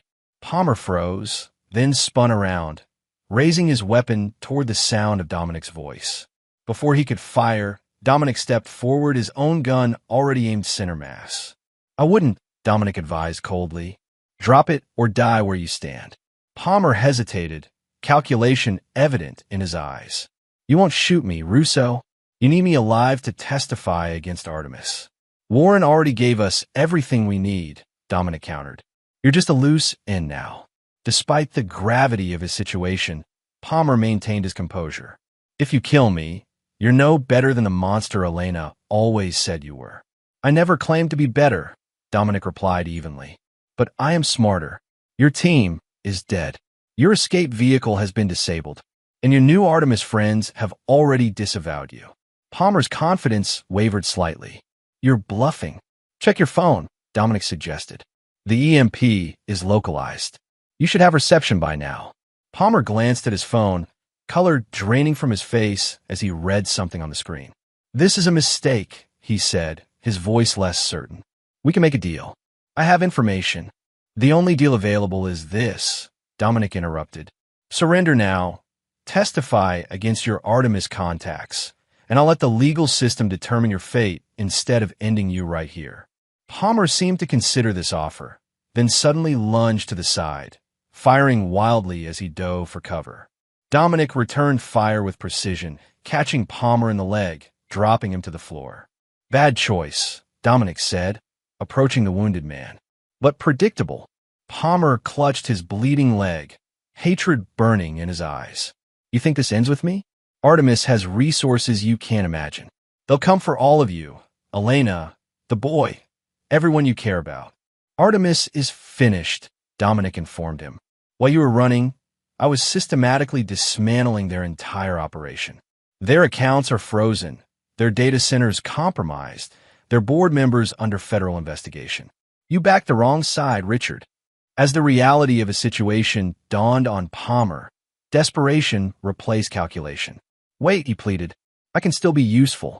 I know things about Artemis that Warren wouldn't know. Operations, assets, sleeper agents. I'm listening, Dominic said, maintaining his aim. Palmer began detailing Artemis operations, names, dates, locations, valuable intelligence that Dominic recorded on his phone. As Palmer spoke, Dominic noticed Felix and Stella approaching from behind, securing the area. That's everything I know, Palmer concluded, sweat beading on his forehead from pain and fear. Now what? Now you face justice, Dominic replied. For fraud, kidnapping, conspiracy to commit murder. The list is extensive. Palmer laughed bitterly. Justice? There's no justice in this world. Rousseau. Only power and those willing to use it. You know that better than anyone. You're right about one thing, Dominic acknowledged. Power matters, and you've lost yours. Before Palmer could respond, a new voice spoke from the darkness. Is that him? Is that Richard? Dominic turned, shocked to see Noah emerging from the shadows, a determined expression on his young face. Noah, Dominic exclaimed. What are you doing here? You should be at the ranch with your mother. Mom's the one who told me where to find you, Noah replied, eyes fixed on Palmer. When she couldn't reach you, she showed me the tracking app on her phone, the one you installed for her protection. Palmer's expression shifted to one of alarm as Noah approached. Stay back, he warned. Your father and I are having a discussion. No more discussions, Noah said coldly. No more lies. With shocking speed, Noah raised a pistol, one he must have taken from the ranch's security office. Before Dominic could intervene, Noah fired twice. The first bullet struck Palmer in the chest, the second in the throat. No, Dominic lunged forward, grabbing the weapon from his son's hands. What have you done? Palmer gasped for breath, blood bubbling from his mouth and neck wound. His eyes locked with Noah's in a final moment of recognition before the light faded from them. Noah stared at Palmer's body, his expression unervingly calm. He would have kept coming after us. You know that. He would have found some way to hurt us again. Dominic gripped his son's shoulders. This isn't who you are, Noah. This isn't what I wanted for you. You're wrong, Dad, Noah replied quietly. This is exactly who I am. Your son. I protect my family, whatever it takes. Just like you taught me. Felix and Stella exchanged concerned glances as Dominic absorbed the weight of Noah's words. We need to clean this up, Felix said finally, breaking the tense silence. All of it. Dominic nodded mechanically, still processing what had happened. Stella, secure the perimeter. Make sure there are no witnesses. Felix, prepare for disposal. Standard protocol. As they moved to execute his orders, Dominic faced his son. We need to talk about this, Noah. About what you've done. There's nothing to talk about, Noah insisted. Palmer threatened our family. Now he's gone. Problem solved. The coldness in Noah's voice, so similar to Dominic's own, sent a chill through him. This was the price of his revenge, reflected in his son's eyes. The corruption of innocence, the normalization of violence, the belief that some betrayals could only be answered with blood. This isn't justice, Noah, Dominic said softly. This is vengeance. Is there a difference? Noah asked, genuinely curious. You were going to kill him too. I just did it first. Dominic had no answer that wouldn't expose his own hypocrisy. Instead, he pulled Noah into a tight embrace, feeling the boy's body trembling despite his outward calm. Let's go home, Dominic said finally. Your mother will be worried. The drive back to the ranch passed in heavy silence. When they arrived, Elena was waiting on the porch, her face lined with worry and fear. Noah, she called, rushing down the steps. Where have you been? I've been frantic. Noah met his mother's embrace stiffly. It's done, Mom. Palmer won't hurt us anymore. Elena looked from Noah to Dominic, understanding dawning in her eyes. What happened? What did you do? What needed to be done? Noah replied, pulling away from her. I'm going to bed. I'm tired. As Noah disappeared into the house, Elena turned to Dominic, tears streaming down her face. What have we done to him, Dom? What has he become? Dominic watched the door close behind his son, the weight of responsibility heavy on his shoulders. He's become what circumstances demanded, what we created through our choices. This isn't what I wanted, Elena whispered, echoing Dominic's earlier words to Noah. Not for him. We rarely get what we want, Dominic replied coldly. Only what we deserve. 2 months later, Dominic stood in his Portland office, reviewing the final reports on the Artemis Collective. The organization had been systematically dismantled, its operations exposed, its leaders facing federal charges. The threat they had posed was neutralized completely. A knock at the door interrupted his thoughts. Felix entered, looking more relaxed than he had in weeks. Noah's school application was accepted. He starts next month at Westlake Academy. Dominic nodded approvingly. Good. The legal transition is nearly complete as well. By summer, he'll officially be Noah Russo again, with a carefully constructed explanation for the 5-year absence. And Elena? Felix asked cautiously. Montana has agreed to her terms, Dominic replied. Immunity in exchange for testimony against the remaining Artemis operatives. She'll be relocated afterward. New identity, fresh start. Without Noah, Felix noted. His choice, Dominic confirmed. He's adamant about staying with me, learning the business. Felix hesitated before asking, Are you sure that's wise? After what happened with Palmer. Dominic met his friend's concerned gaze directly. Noah made a choice, one I would have made myself, given the opportunity. I can't condemn him for being my son. But you can guide him, Felix suggested. Help him understand the weight of such choices. I'm trying, Dominic acknowledged. The therapist says it will take time. That trauma manifests in unexpected ways. A small smile touched Felix's lips. You're seeing Dr. Mercer again? Noah is, Dominic clarified. Twice weekly. I join occasionally. Felix nodded approvingly. That's something at least. After Felix left, Dominic turned to the window, gazing out at the Portland skyline. So much had changed in the past months. His son had returned from the dead, only to take a life himself.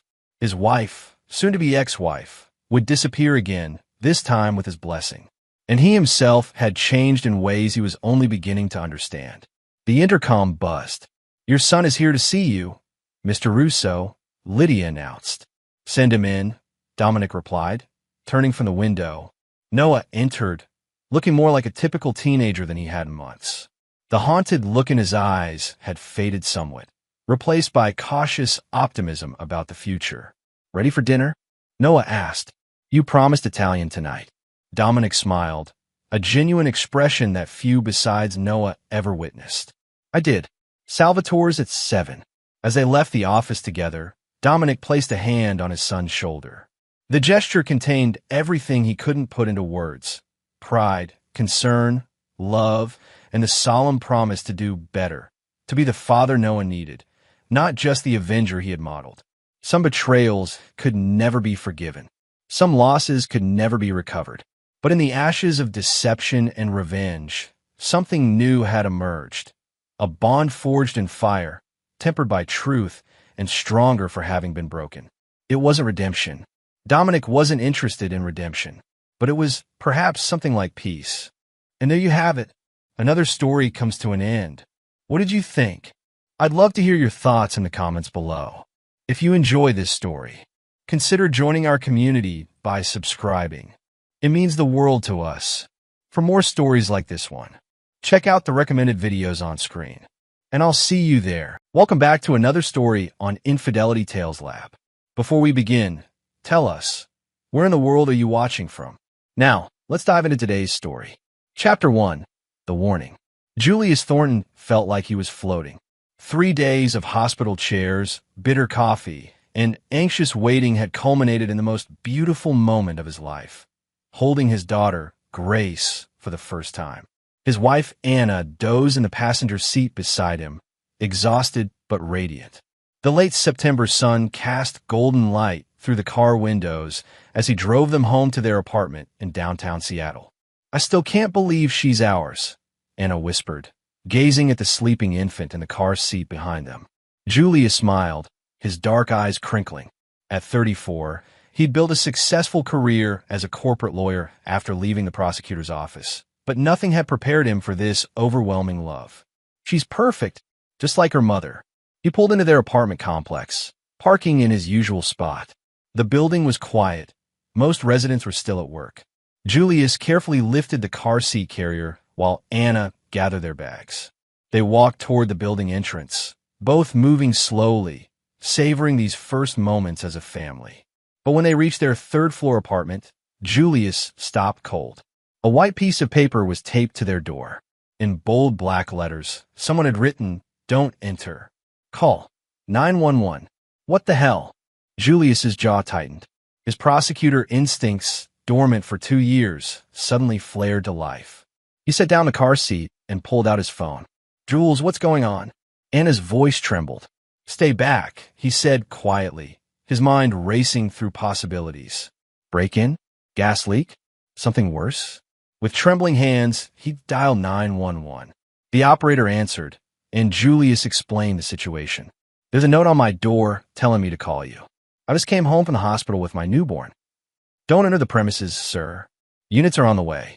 The wait felt eternal. Anna held Grace close, tears streaming down her face. Julius stood between his family and the door, every muscle coiled tight. Within 7 minutes, 2 patrol cars arrived. 4 officers emerged, hands near their weapons. Julius Thornton, a tall, lean officer with gray temples, approached. His nameplate read McKinney. "That's me. This is my apartment. We've been at the hospital for 3 days." Detective Leo McKinney's eyes narrowed. "Step back, please." He nodded to his team, and 2 officers approached the door with weapons drawn. McKinney produced a key tool and opened the lock. The door swung open. What happened next would replay in Julius's mind for years. McKinney took 1 step inside, stopped, and his face went white. "Oh, my God," he shouted, stumbling backward. "That can't be true." Julius lunged forward, but another officer grabbed him. "Sir, stay back. What is it? What's in my home?" Julius's heart hammered. McKinney emerged, looking physically ill. He pulled out his radio. "I need CSI and homicide at this location immediately. And get Detective Moody on the line." He turned to Julius, his expression a mixture of horror and suspicion. "Mr. Thornton, I need you and your family to come with me. Now, tell me what's in there," Julius demanded. McKinney's jaw clenched. "There's a body. A woman. She's been dead for at least 2 days, and—" He paused, struggling with his words. "And there's evidence suggesting you knew her." "Very well." The world tilted. Anna gasped, clutching Grace tighter. Julius felt ice flood his veins, but he forced himself to stay calm. This was wrong. Completely wrong. Someone had done this. Someone had violated his home, planted something horrific while he was at the hospital celebrating the birth of his daughter. "I want a lawyer," Julius said automatically, the prosecutor in him taking control. Then he caught himself. "Wait, I am a lawyer. I'm also telling you right now, I have no idea what you found in there. Someone set this up." "That's what they all say," McKinney muttered. "Let's go downtown. We have a lot to discuss." As officers cordoned off his apartment with yellow tape, Julius watched his life unravel. But beneath the shock, his mind was already working, analyzing, planning. Someone had done this to him. Someone wanted to destroy him. And Julius Thornton was going to find out who, and make them pay. Chapter 2. The Ghost of Cases Past. The interrogation room at the Seattle Police Department was deliberately uncomfortable. Gray walls, fluorescent lights, a metal table bolted to the floor. Julius sat across from Detective Leo McKinney and his partner, a stocky man named Donald Moody. Anna was in another room with Grace, probably being questioned by a female officer. Julius forced himself to breathe slowly. Panic was the enemy. Logic was his weapon. "Let's start from the beginning," McKinney said, sliding a photograph across the table face down. "Do you recognize this woman?" Julius flipped it over and immediately wished he hadn't. The woman was maybe 30, blonde, her face frozen in death. But what made his stomach turn was the setting.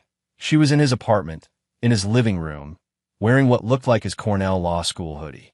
I've never seen her before in my life, Julius said firmly. Never. Moody leaned forward. That's interesting because we found her purse. Her name is Shelley Shaw. Does that ring any bells? Julius's mind raced through every case, every client, every person he'd encountered. No. Who is she? We were hoping you'd tell us, McKinney said. She's been dead approximately 48 hours. You've been at the hospital for 3 days, you say? My wife went into labor at 6 p.m. on September 23rd. We've been at Harborview ever since. There are dozens of witnesses, nurses, doctors, other patients' families. Check the security footage. Moody smirked. Oh, we will. But here's the thing, counselor. We found your fingerprints on a wine glass next to her body. We found her phone, and guess what? The last person she called was your number. 3 days ago.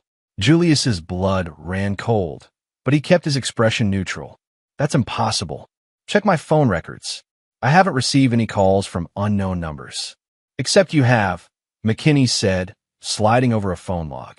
September 23rd, for 17 p.m. A call from her number to yours, lasting 47 seconds. Julius stared at the log. It was his number, but he'd never received that call. Someone cloned my number or spoofed the records. This is a setup. A setup, Moody repeated mockingly. Let me tell you what I think happened. You were having an affair. She got clingy. Maybe she threatened to tell your wife about the baby. You panicked. Stop, Julius interrupted coldly. My daughter is barely 3 days old. My wife almost died during delivery. I love them more than anything in this world. Someone is framing me, and you're wasting time while they cover their tracks. McKinney studied him for a long moment. You used to be a prosecutor. You put away a lot of bad people. Made enemies. Finally, Julius thought. Someone with sense. Yes. I worked major crimes for 6 years before moving to corporate law. I prosecuted over 40 felony cases. Any death threats? Revenge promises? Julius laughed bitterly. Dozens. But most of those people are still in prison, and the ones who aren't, he stopped. A memory surfaced, sharp and cold. What? McKinney pressed. There was one case, Julius said slowly. My last case as a prosecutor. Leonard McGowan. He was running a human trafficking operation, bringing women from Eastern Europe, forcing them into prostitution. We built an airtight case. He got 25 years. And, Moody prompted, he had a brother, Marcos McGowan. He was in the courtroom every day during the trial. When the verdict came down, he stood up and screamed that I'd pay for destroying his family. That he'd take everything from me the way I took everything from him. McKinney exchanged glances with Moody. Where's Marcos McGowan now? I don't know. After Leonard was convicted, Marcos disappeared. I assumed he moved on with his life. We'll look into him, McKinney said, but his tone suggested skepticism. In the meantime, you're not under arrest yet, but don't leave the city. We'll be in touch. As Julius was let out to reunite with Anna and Grace, his mind was already working through the puzzle. Marcos McGowan. It had to be him. But how had he pulled this off? And more importantly, what was his endgame? Because Julius knew one thing with absolute certainty. This wasn't just about revenge. Marcos wanted him to suffer, to lose everything. The dead woman, the evidence, the timing, it was all calculated. But Marcos had made one critical mistake. He'd underestimated Julius Thornton, and that would be his downfall. Chapter 3. The investigation begins. Julius sat in his car outside the police station, watching Anna buckle Grace into the car seat through the rearview mirror. The afternoon sun beat down, but he felt cold. His phone buzzed, the 6th call from his law firm. He ignored it. Jules, talk to me, Anna said, sliding into the passenger seat. Her eyes were red from crying. They think you killed that woman. I didn't, he said simply, and I'm going to prove it. How? They have evidence. Your fingerprints, phone records, all fabricated. Julius started the engine. Anna, listen to me. This is Marcos McGowan's work. He's been planning this for 2 years, waiting for the perfect moment. What's more devastating than destroying me, right, when we should be happiest? Anna was quiet for a moment. As a nurse, she'd seen enough violence to understand evil. What are we going to do? We're going to a hotel. Then I'm making some calls. 3 hours later, Julius had secured a suite at the embassy downtown and contacted his mentor, retired Judge Ralph Donovan. They met in the hotel bar, a quiet corner away from other patrons. Ralph was 72, built like an old boxer, with white hair and shrewd blue eyes. He'd been Julius's professor at Cornell, then his mentor when Julius joined the prosecutor's office. "Tell me everything," Ralph said, ordering them both whiskey. Julius laid it out, the note, the body, the evidence, his suspicion about Marcos McGowan. Ralph listened without interrupting, his face grave. When Julius finished, the old judge leaned back. "You need an investigator, someone who can work off the books." "I know. I was thinking Ernie Lawson." Ralph nodded approvingly. "Good choice. Ernie's the best PI in Seattle, and he's not afraid to bend rules. But Julius, you need to be smart about this. If this goes wrong, you could end up in prison. I won't let that happen. I have Anna and Grace to protect. Then protect them by being careful." Ralph finished his drink. "I'll make some calls, pull in some favors. We'll find out who Shelley Shaw really was and why she's dead. But you need to prepare for the possibility that Marcos isn't working alone." That thought had already occurred to Julius. A plan this elaborate required resources, planning, inside knowledge. "You think he is help inside the department? I think you shouldn't rule anything out." After Ralph left, Julius returned to the suite. Anna had finally fallen asleep with Grace on her chest. He stood watching them, feeling the weight of responsibility. Everything he'd built, his career, his reputation, his family, was under attack. His phone rang. Unknown number. Julius stepped into the hallway and answered. "Hello." Heavy breathing on the other end. Then a familiar voice, cold and mocking. "Hello, Julius. Miss me?" Every muscle in Julius's body tensed. "Marcos, did you like my gift? I've been planning it for so long. 2 years of watching, waiting, learning everything about you. Your routines, your wife's pregnancy, your precious little life." Julius forced his voice to stay level. "You killed an innocent woman." "Innocent?" Marcos laughed. "Shelley was a prostitute, Julius. Just like the women my brother tried to save. Poetic, don't you think? Your brother was a trafficker who destroyed lives. My brother was a businessman who gave desperate women opportunities. You destroyed him. You destroyed our family. So now I'm going to destroy yours. Why call me? If your plan is so perfect, why reveal yourself?" "Because I want you to know," Marcos hissed. "I want you to understand that you're helpless. The police think you're a murderer. Your career is over. Your wife will leave you. And your daughter? She'll grow up knowing her father is a killer." Julius felt rage surge through him, but he channeled it into cold calculation.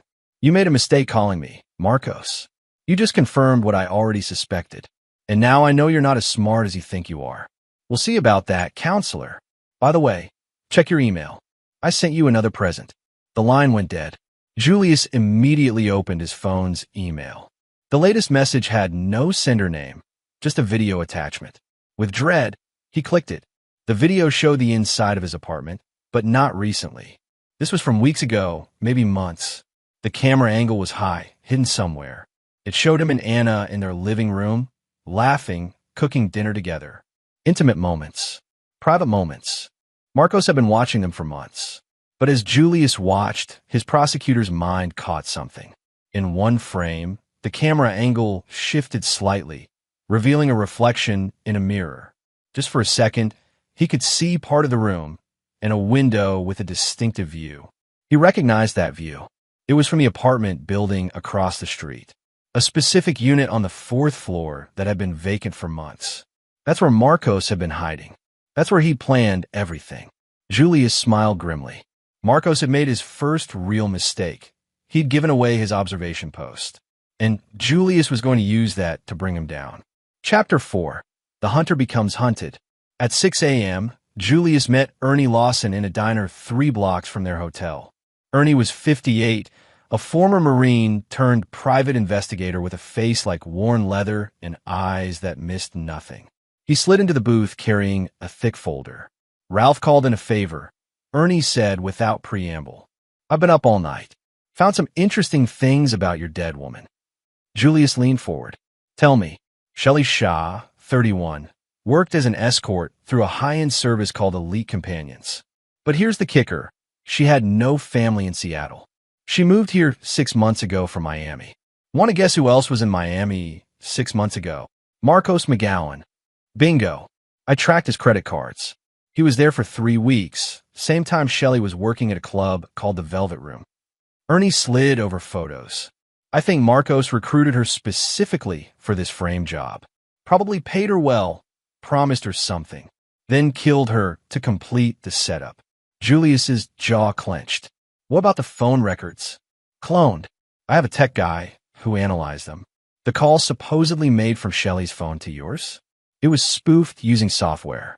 Real call came from a burner, routed through 3 servers to look like her number. Clever, but traceable if you know what to look for. Can you prove it in court? Ernie grimaced. Maybe. It'll take time. But here's your bigger problem. The police found your fingerprints on that wine glass. How do you explain that? Julius had been thinking about this all night. Marcos must have lifted them from something in my apartment or office. It's not hard if you know what you're doing. The question is, when did he have access?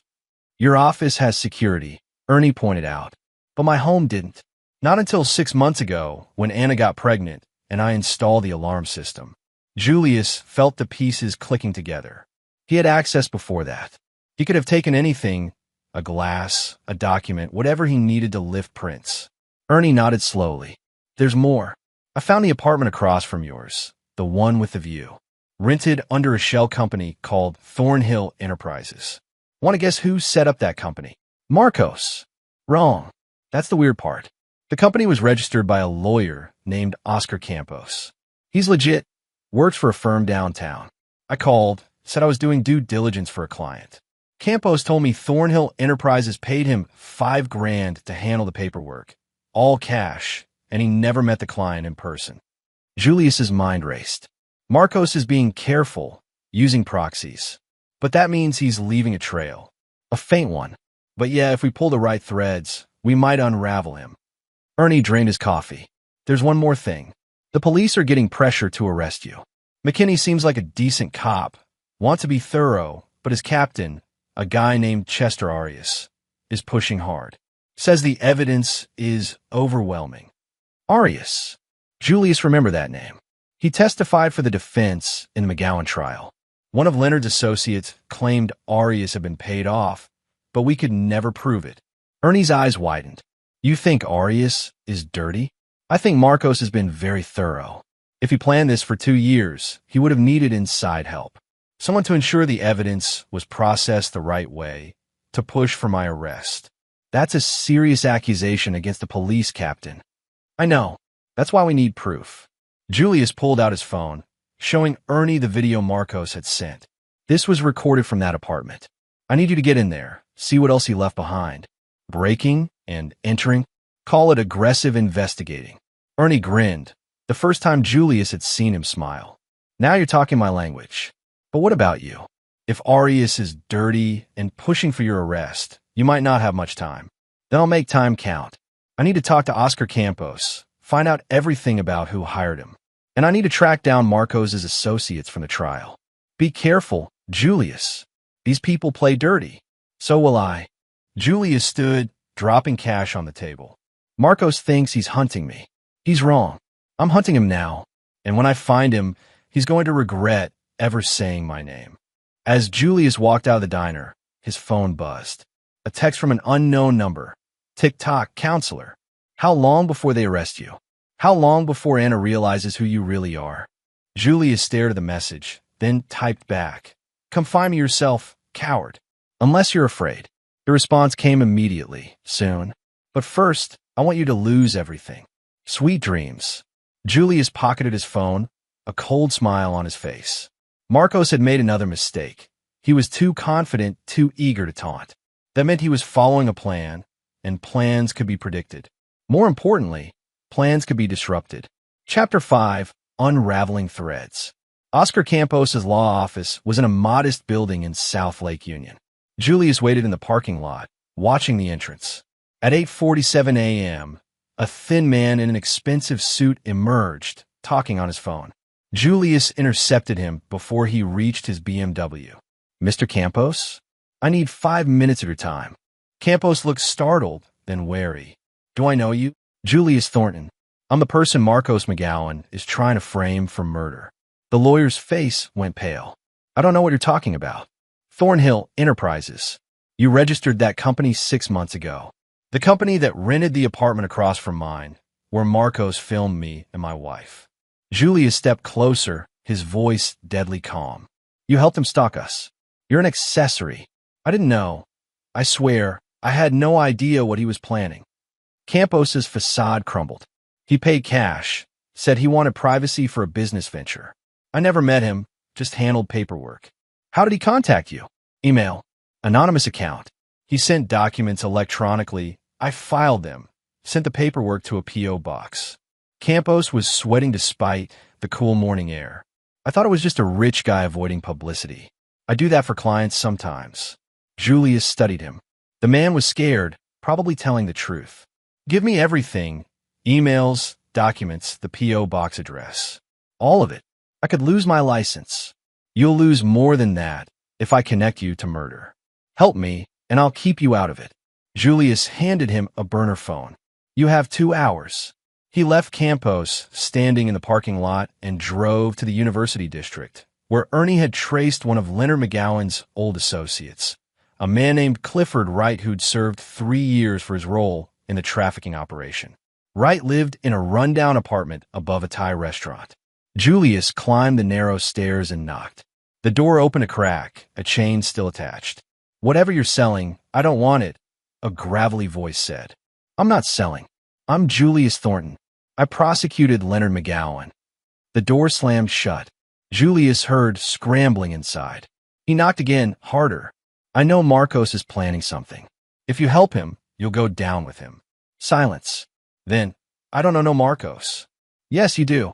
He's Leonard's brother, and he's framing me for murder.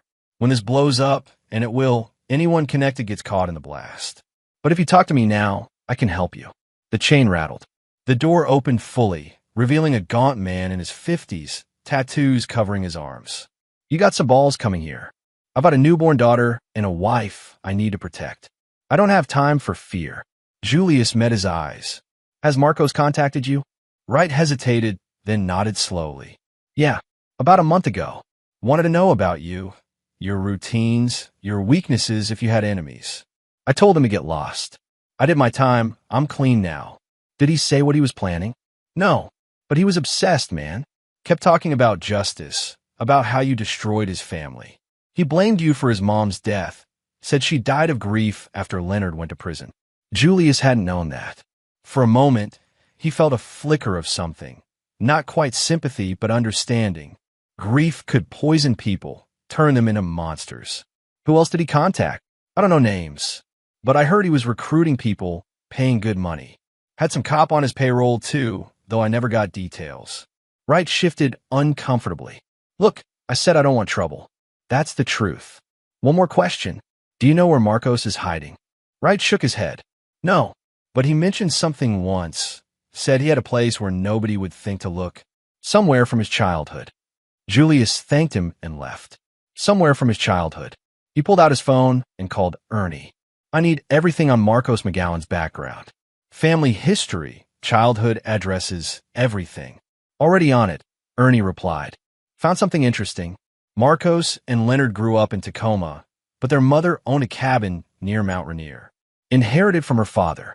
It's remote, off the grid. Listed as abandoned in county records. That's it. That's where he's hiding. Julius felt the pieces falling into place. Send me the address. Julius, wait. You can't go alone. If he's there, then I'll deal with it. Send the address, Ernie.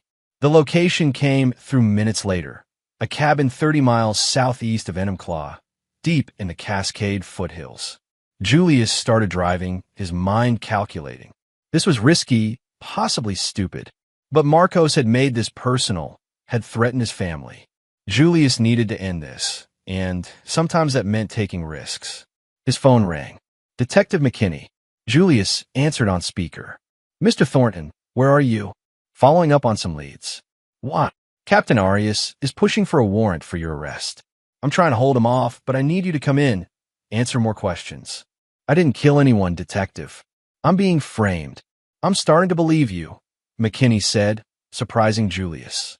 The phone records don't add up, and we found some irregularities in the fingerprint analysis. But I need time to build a case. Can you give me that? Julius made a split-second decision.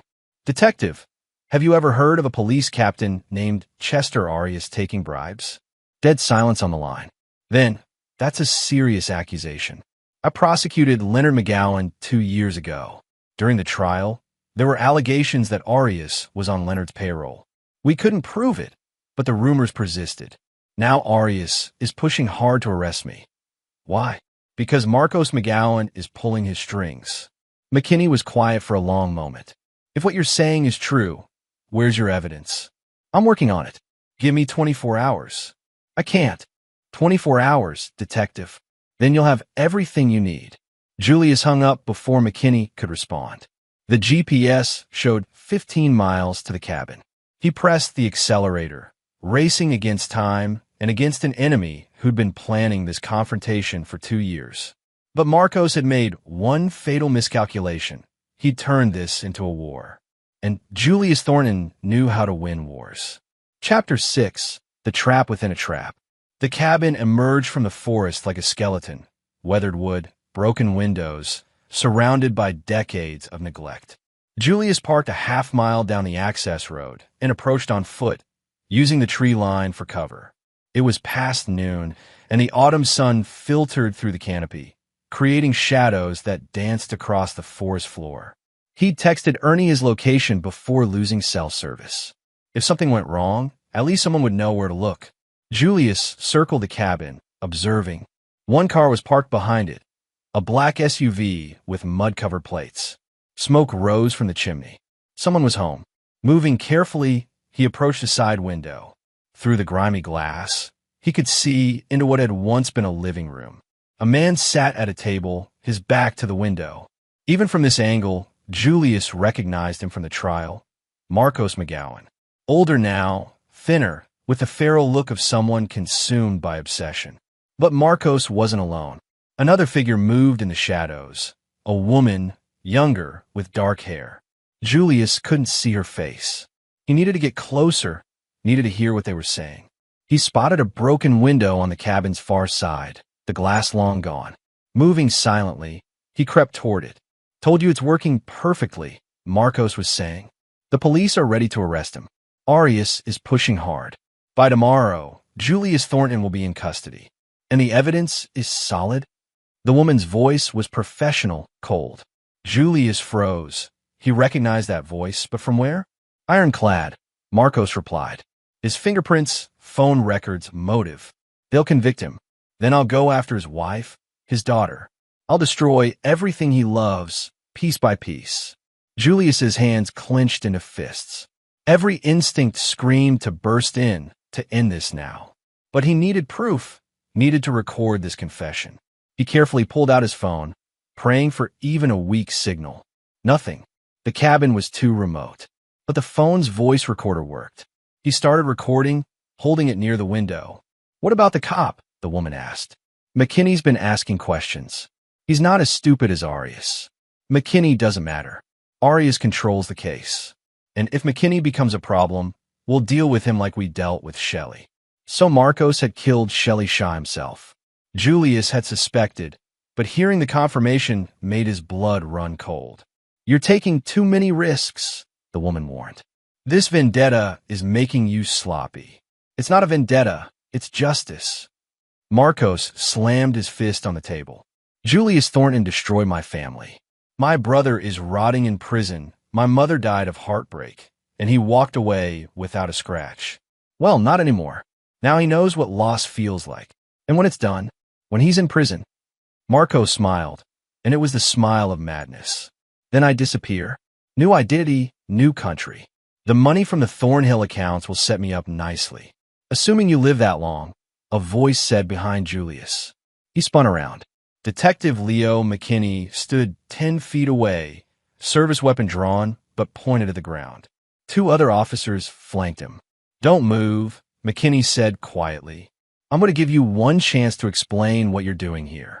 Julius's mind raced. Detective, they're in there. Marcos McGowan and an accomplice.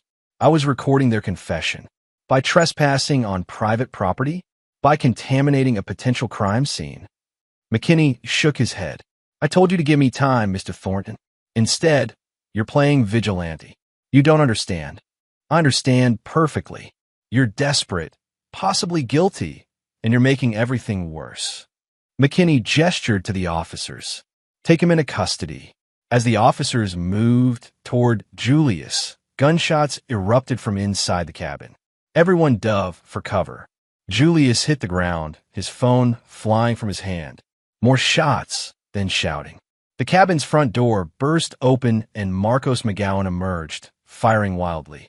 The officers returned fire, and Marcos went down, blood blooming on his shoulder. But the woman was still inside. Julius could hear her moving, could hear something being poured. Gasoline? She's going to burn the evidence. Julius shouted to McKinney. We have to stop her. McKinney hesitated for just a moment, then nodded. Stay behind me. They rushed the cabin.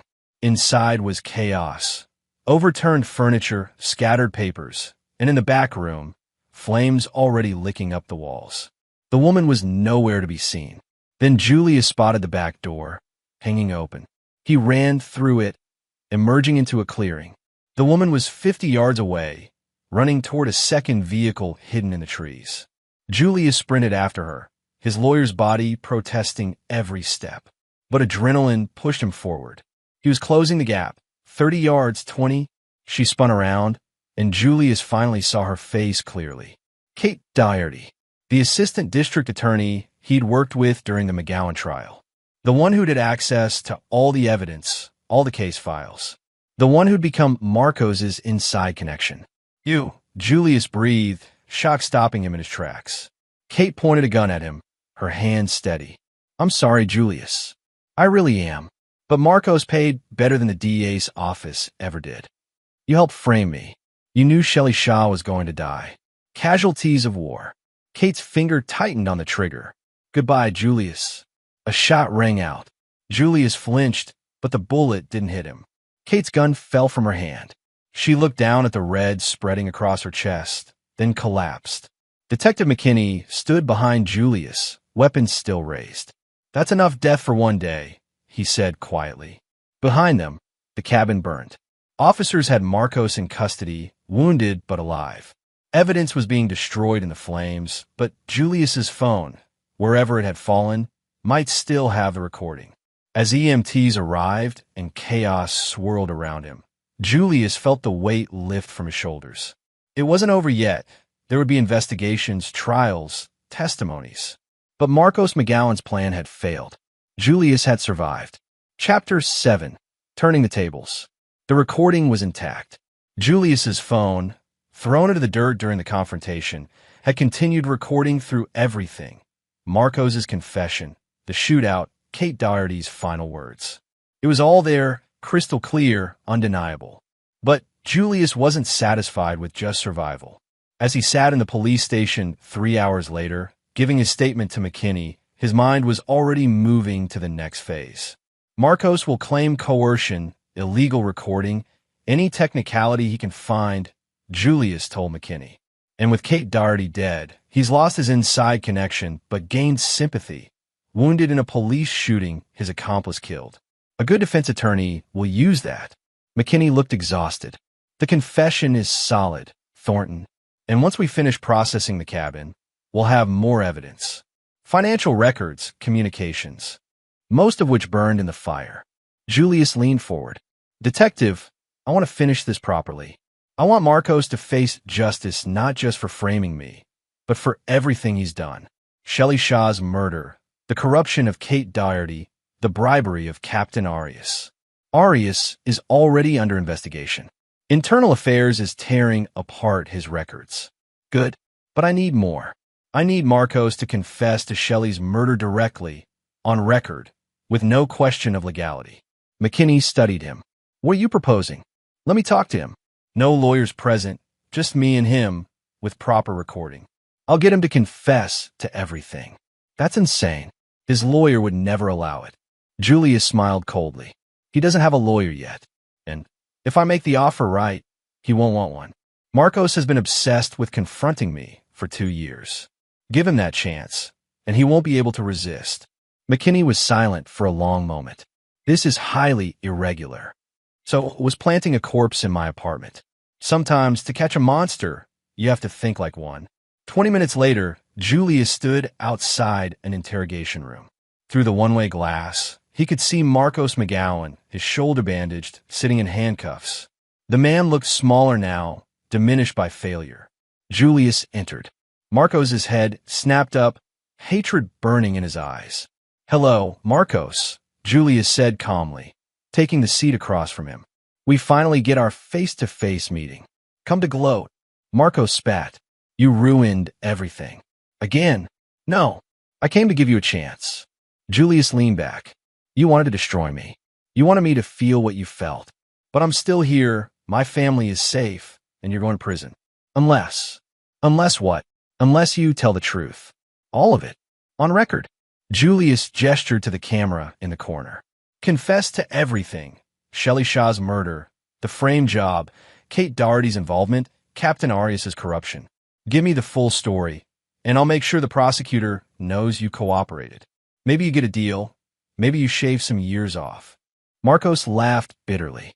"You think I'm stupid? Confessing gets me life without parole. Staying silent gets you the same. Plus you die in prison knowing you failed. Your brother rots in jail. Your mother died. And you accomplished nothing. Leonard was a trafficker who deserved prison. You destroyed your own life for a criminal. What a waste." Marcos's face flushed red. "My brother was a good man. He tried to help those women. He enslaved them." Julius's voice cracked like a whip. "He bought women like property and sold them to rapists. That's not helping. That's evil. And you know it. Deep down, you know it. Shut up. Your mother didn't die of grief, Marcos. She died of shame. Shame that her son became a monster and her other son couldn't accept reality. She died because you both failed to be decent human beings." Marcos lunged across the table, but the handcuffs held him back. Officers rushed in, but Julius waved them off. "Feel better?" Julius asked calmly. Or does the truth still hurt?" Marcos slumped back, breathing hard. Something had broken in him. Julius could see it in his eyes. The obsession that had sustained him for 2 years was crumbling, replaced by exhaustion and despair. "You want the truth?" Marcos said finally. "Fine, I'll give you the truth." What followed was 23 minutes of confession. Marcos detailed everything. Meeting Shelley Shaw in Miami, convincing her to participate by promising money and protection, then drugging and killing her in Julius's apartment while he was at the hospital. He explained how he'd recruited Kate Doherty, seduced her first, then corrupted her with money and promises of a new life abroad. He described paying Captain Arias to push for Julius's arrest and to ensure evidence was processed favorably. Julius listened, recording every word, his face impassive. When Marcos finished, he looked hollowed out, empty. "Why?" Julius asked. "Why go this far?" Leonard made his choices. Why destroy yourself for his mistakes? Marcos was quiet for a long time. Because he was my brother? Because I loved him? Because he swallowed hard. Because I couldn't accept that he was a monster. If I admitted that, then what did it make me? For defending him? For still loving him? It made you human, Julius said softly. Love doesn't disappear just because someone does terrible things. But you can love someone and still hold them accountable. You didn't have to become a monster yourself. Marcos looked up, and for the first time, Julius saw something other than hatred. He saw regret. Too late for that wisdom now. Yes, Julius agreed. It is. He stood and walked to the door. Before leaving, he turned back. For what it's worth, Marcos, I'm sorry about your mother. And I'm sorry you couldn't save your brother. But I'm not sorry for putting him away. Some people need to be stopped, whatever the cost. Marcos didn't respond. Julius left him there, a broken man who destroyed himself chasing vengeance. Outside, McKinney was waiting. We got everything. The confession is airtight. Good. Now, let's make sure Captain Arias joins him in a cell. As Julius walked out of the police station into the cool evening air, he felt something shift inside him. The weight of the past few days, the terror and rage and desperation. It was all draining away, replaced by a bone-deep exhaustion. But also relief. It was over. His family was safe. Now came the hard part, rebuilding their lives. Chapter 8. The Reckoning.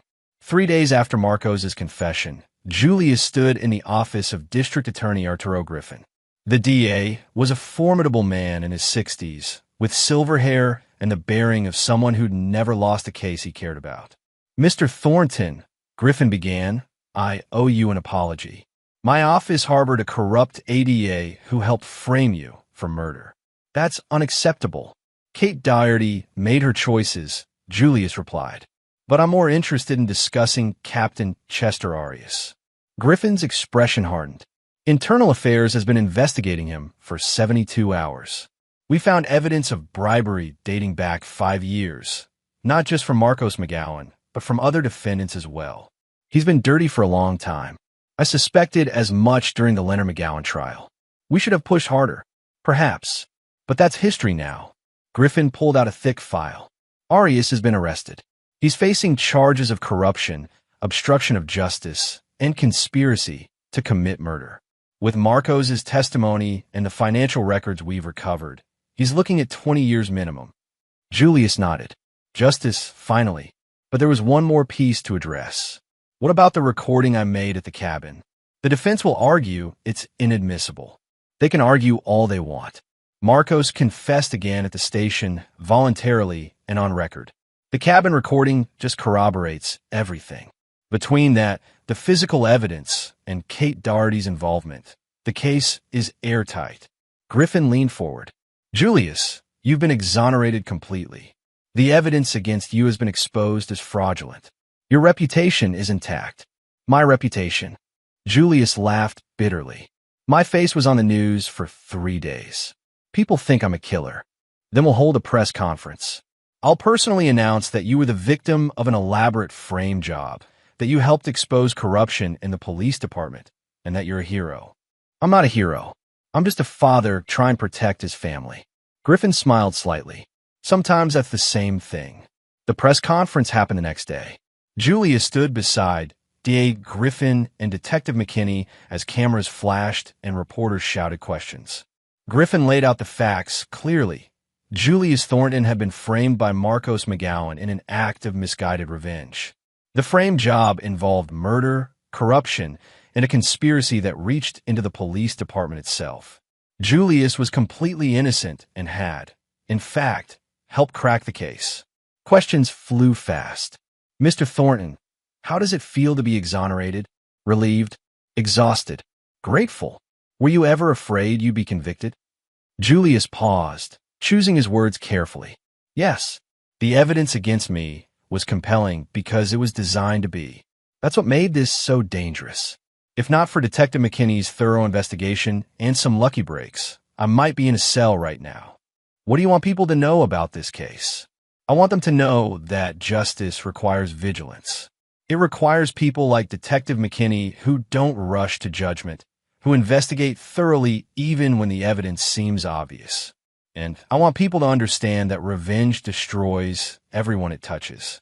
Marcos McGowan had legitimate grief over his brother's incarceration, but he channeled it into evil.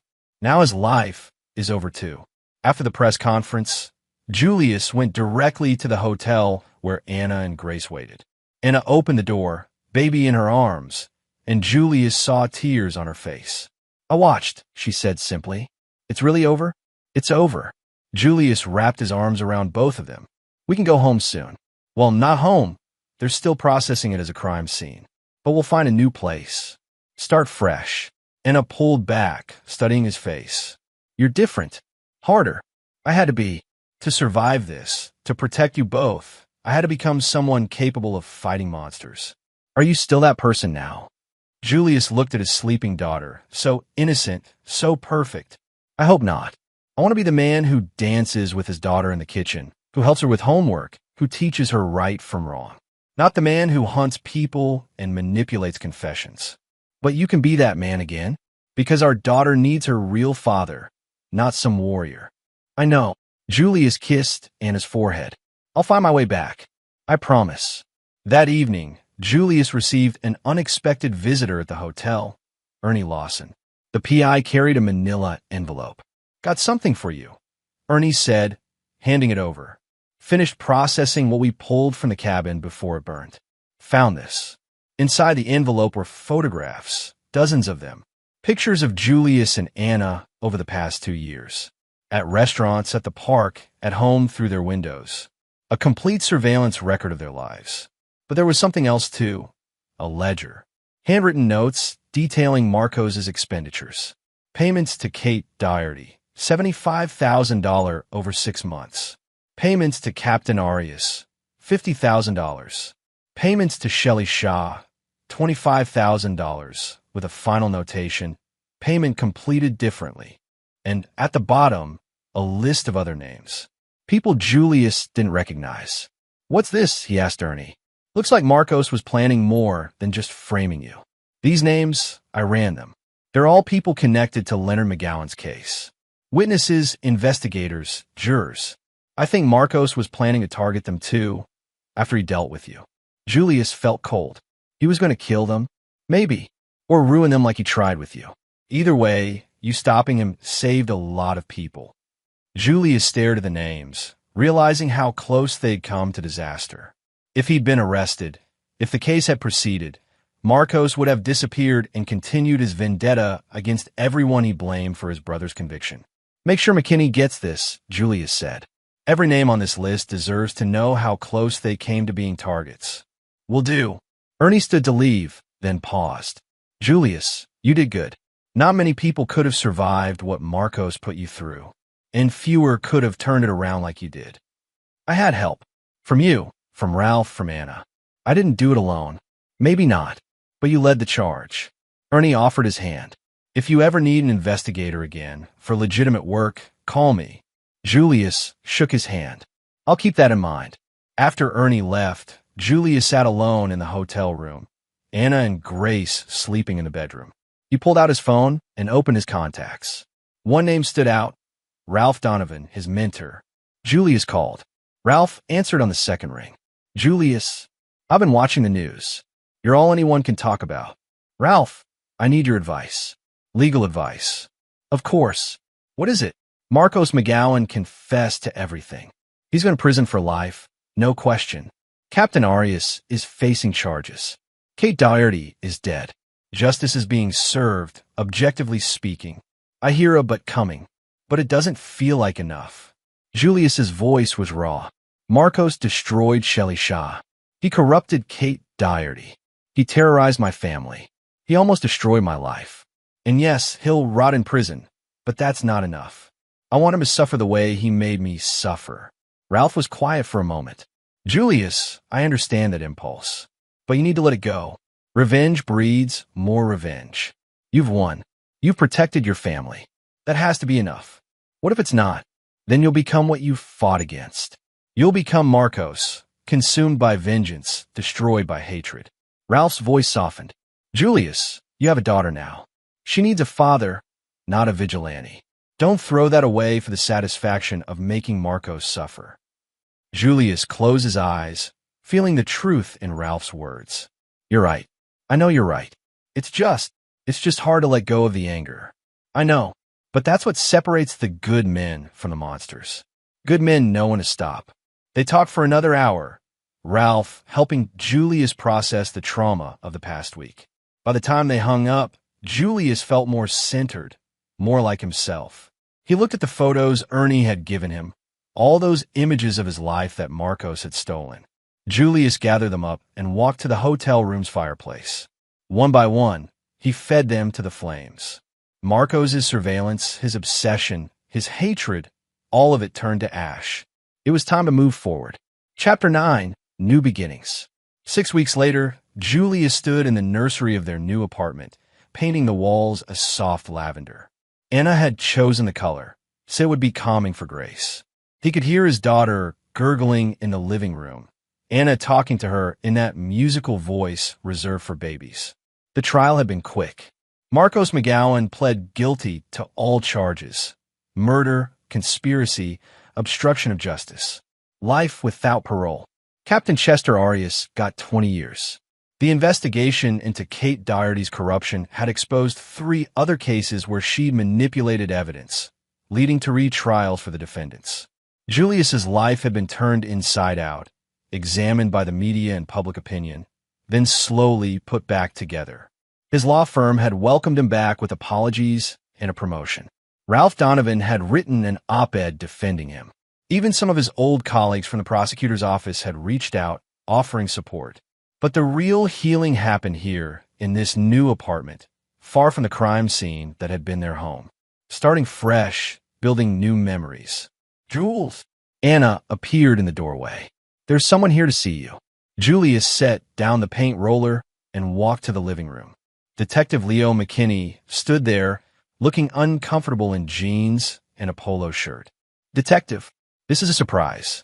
I'm not here as a detective, McKinney said. I wanted to check on you. See how you're doing. Julius gestured to the couch, and they sat. We're doing okay. Better every day. Good. That's good. McKinney hesitated. I also wanted to apologize. I almost arrested you. If I'd moved faster, if I'd listened to Arias instead of my gut. But you didn't, Julius interrupted. You investigated thoroughly. You asked the right questions. You're the reason I'm free. I should have seen Kate Doherty's involvement sooner. She was right under my nose, and I never suspected. Nobody did. She was careful, and Marcos was smart. Don't beat yourself up. McKinney nodded slowly. I heard you're thinking about going back to the prosecutor's office. Is that true? Julius glanced at Anna, who was holding Grace near the window. I'm considering it. Being framed reminded me why I became a prosecutor in the first place. To fight for justice, to protect innocent people. Corporate law pays better, but it doesn't give me the same sense of purpose. The DA's office could use someone like you, especially now, with the restructuring after Kate's betrayal. I'll think about it. Julius stood, extending his hand. Thank you for coming, Detective. It means a lot. McKinney shook his hand. Take care of that family, Julius. You fought hard for them. After McKinney left, Anna approached Julius. Are you really thinking about going back to prosecution? Maybe. Would you be okay with that? Anna considered. I'd be okay with whatever makes you happy. But, Jules, promise me you won't let it consume you. Promise me you won't become so focused on justice that you forget about us. I promise. Julius pulled her close. I learned that lesson the hard way. Nothing matters more than you and Grace. Nothing. Grace chose that moment to start crying, and they both laughed. Julius took his daughter, rocking her gently. She calmed almost immediately, her tiny hand gripping his finger. She trusts you, Anna said softly. Even after everything, even with all the darkness that touched our lives, she knows you're safe. Julius looked at his daughter's perfect face, feeling something shift in his chest. All the anger, all the need for revenge, all the darkness that Marcos McGowan had brought into his life, it faded in the presence of this tiny, innocent person who depended on him completely. I won't let her down, he whispered. Whatever happens, whatever I do with my career, I'll always be here for her. For both of you. Over the following months, Julius made his decision. He returned to the prosecutor's office, but this time with boundaries. He worked cases diligently, but left the office at 5 p.m. to have dinner with his family. He was home for bath time, for bedtime stories, for midnight feedings. His first case back was prosecuting a mid-level drug dealer. Nothing glamorous, nothing that would make headlines. But when the guilty verdict came in and he saw the relief on the victims' faces, Julius remembered why he'd chosen this path. One evening, 6 months after the ordeal, Julius received a letter. The return address was the Washington State Penitentiary. He opened it carefully. The letter was from Marcos McGowan. Julius, I don't expect forgiveness. I don't deserve it. What I did to you and your family was unforgivable. I destroyed an innocent woman, corrupted good people, and nearly ruined your life. All for revenge that my brother neither wanted nor would have approved of. I've had time to think in here. About my brother, about what he really was. You were right. Leonard wasn't a good man who made mistakes. He was a criminal who hurt people. And I couldn't accept that, because accepting it meant confronting my own failures. I introduced him to the people who led him down that path. I was complicit, even if I never face charges. My mother didn't die of grief. She died because she couldn't live with what her sons had become. I see that now. I'm writing to tell you something I learned last week. Captain Arias was found dead in his cell. Another inmate, someone who'd lost his daughter to trafficking, killed him. The guards say it was revenge for Arias's corruption, for all the cases he compromised. I suppose there's a lesson in that. Revenge has a way of coming full circle. I sought revenge against you and destroyed myself. Now Arias has faced someone else's revenge. I don't know why I'm telling you this. Maybe I want you to know that the corruption you exposed has been permanently ended. Maybe I just needed someone to tell, and you're the only person who'd understand. I hope your daughter grows up happy and safe. I hope she never knows what her father had to endure because of me. And I hope, though I have no right to hope, that someday you can think of me without hatred. Not with forgiveness, I don't deserve that, but maybe with pity for a foolish man who destroyed everything chasing ghosts. Marcos McGowan. Julius read the letter twice, then set it aside. Anna, reading over his shoulder, asked, "What will you do with it?" "Nothing," Julius said. "He wants something from me. Redemption, understanding, acknowledgement. But I don't owe him anything. Will you write back?" Julius thought about it, then shook his head. "No, some chapters need to stay closed. Marcos McGowan is in the past. Our future is what matters now." He took the letter and added it to a box in his office closet, a box containing all the documents, photos, and evidence from the case. Someday, when Grace was older, he might tell her the story. Or maybe he wouldn't. Maybe some battles were better left in the shadows, known only to those who fought them. For now, Julius returned to the living room where Grace was taking her first wobbling steps. Anna held her hands, guiding her, both of them laughing.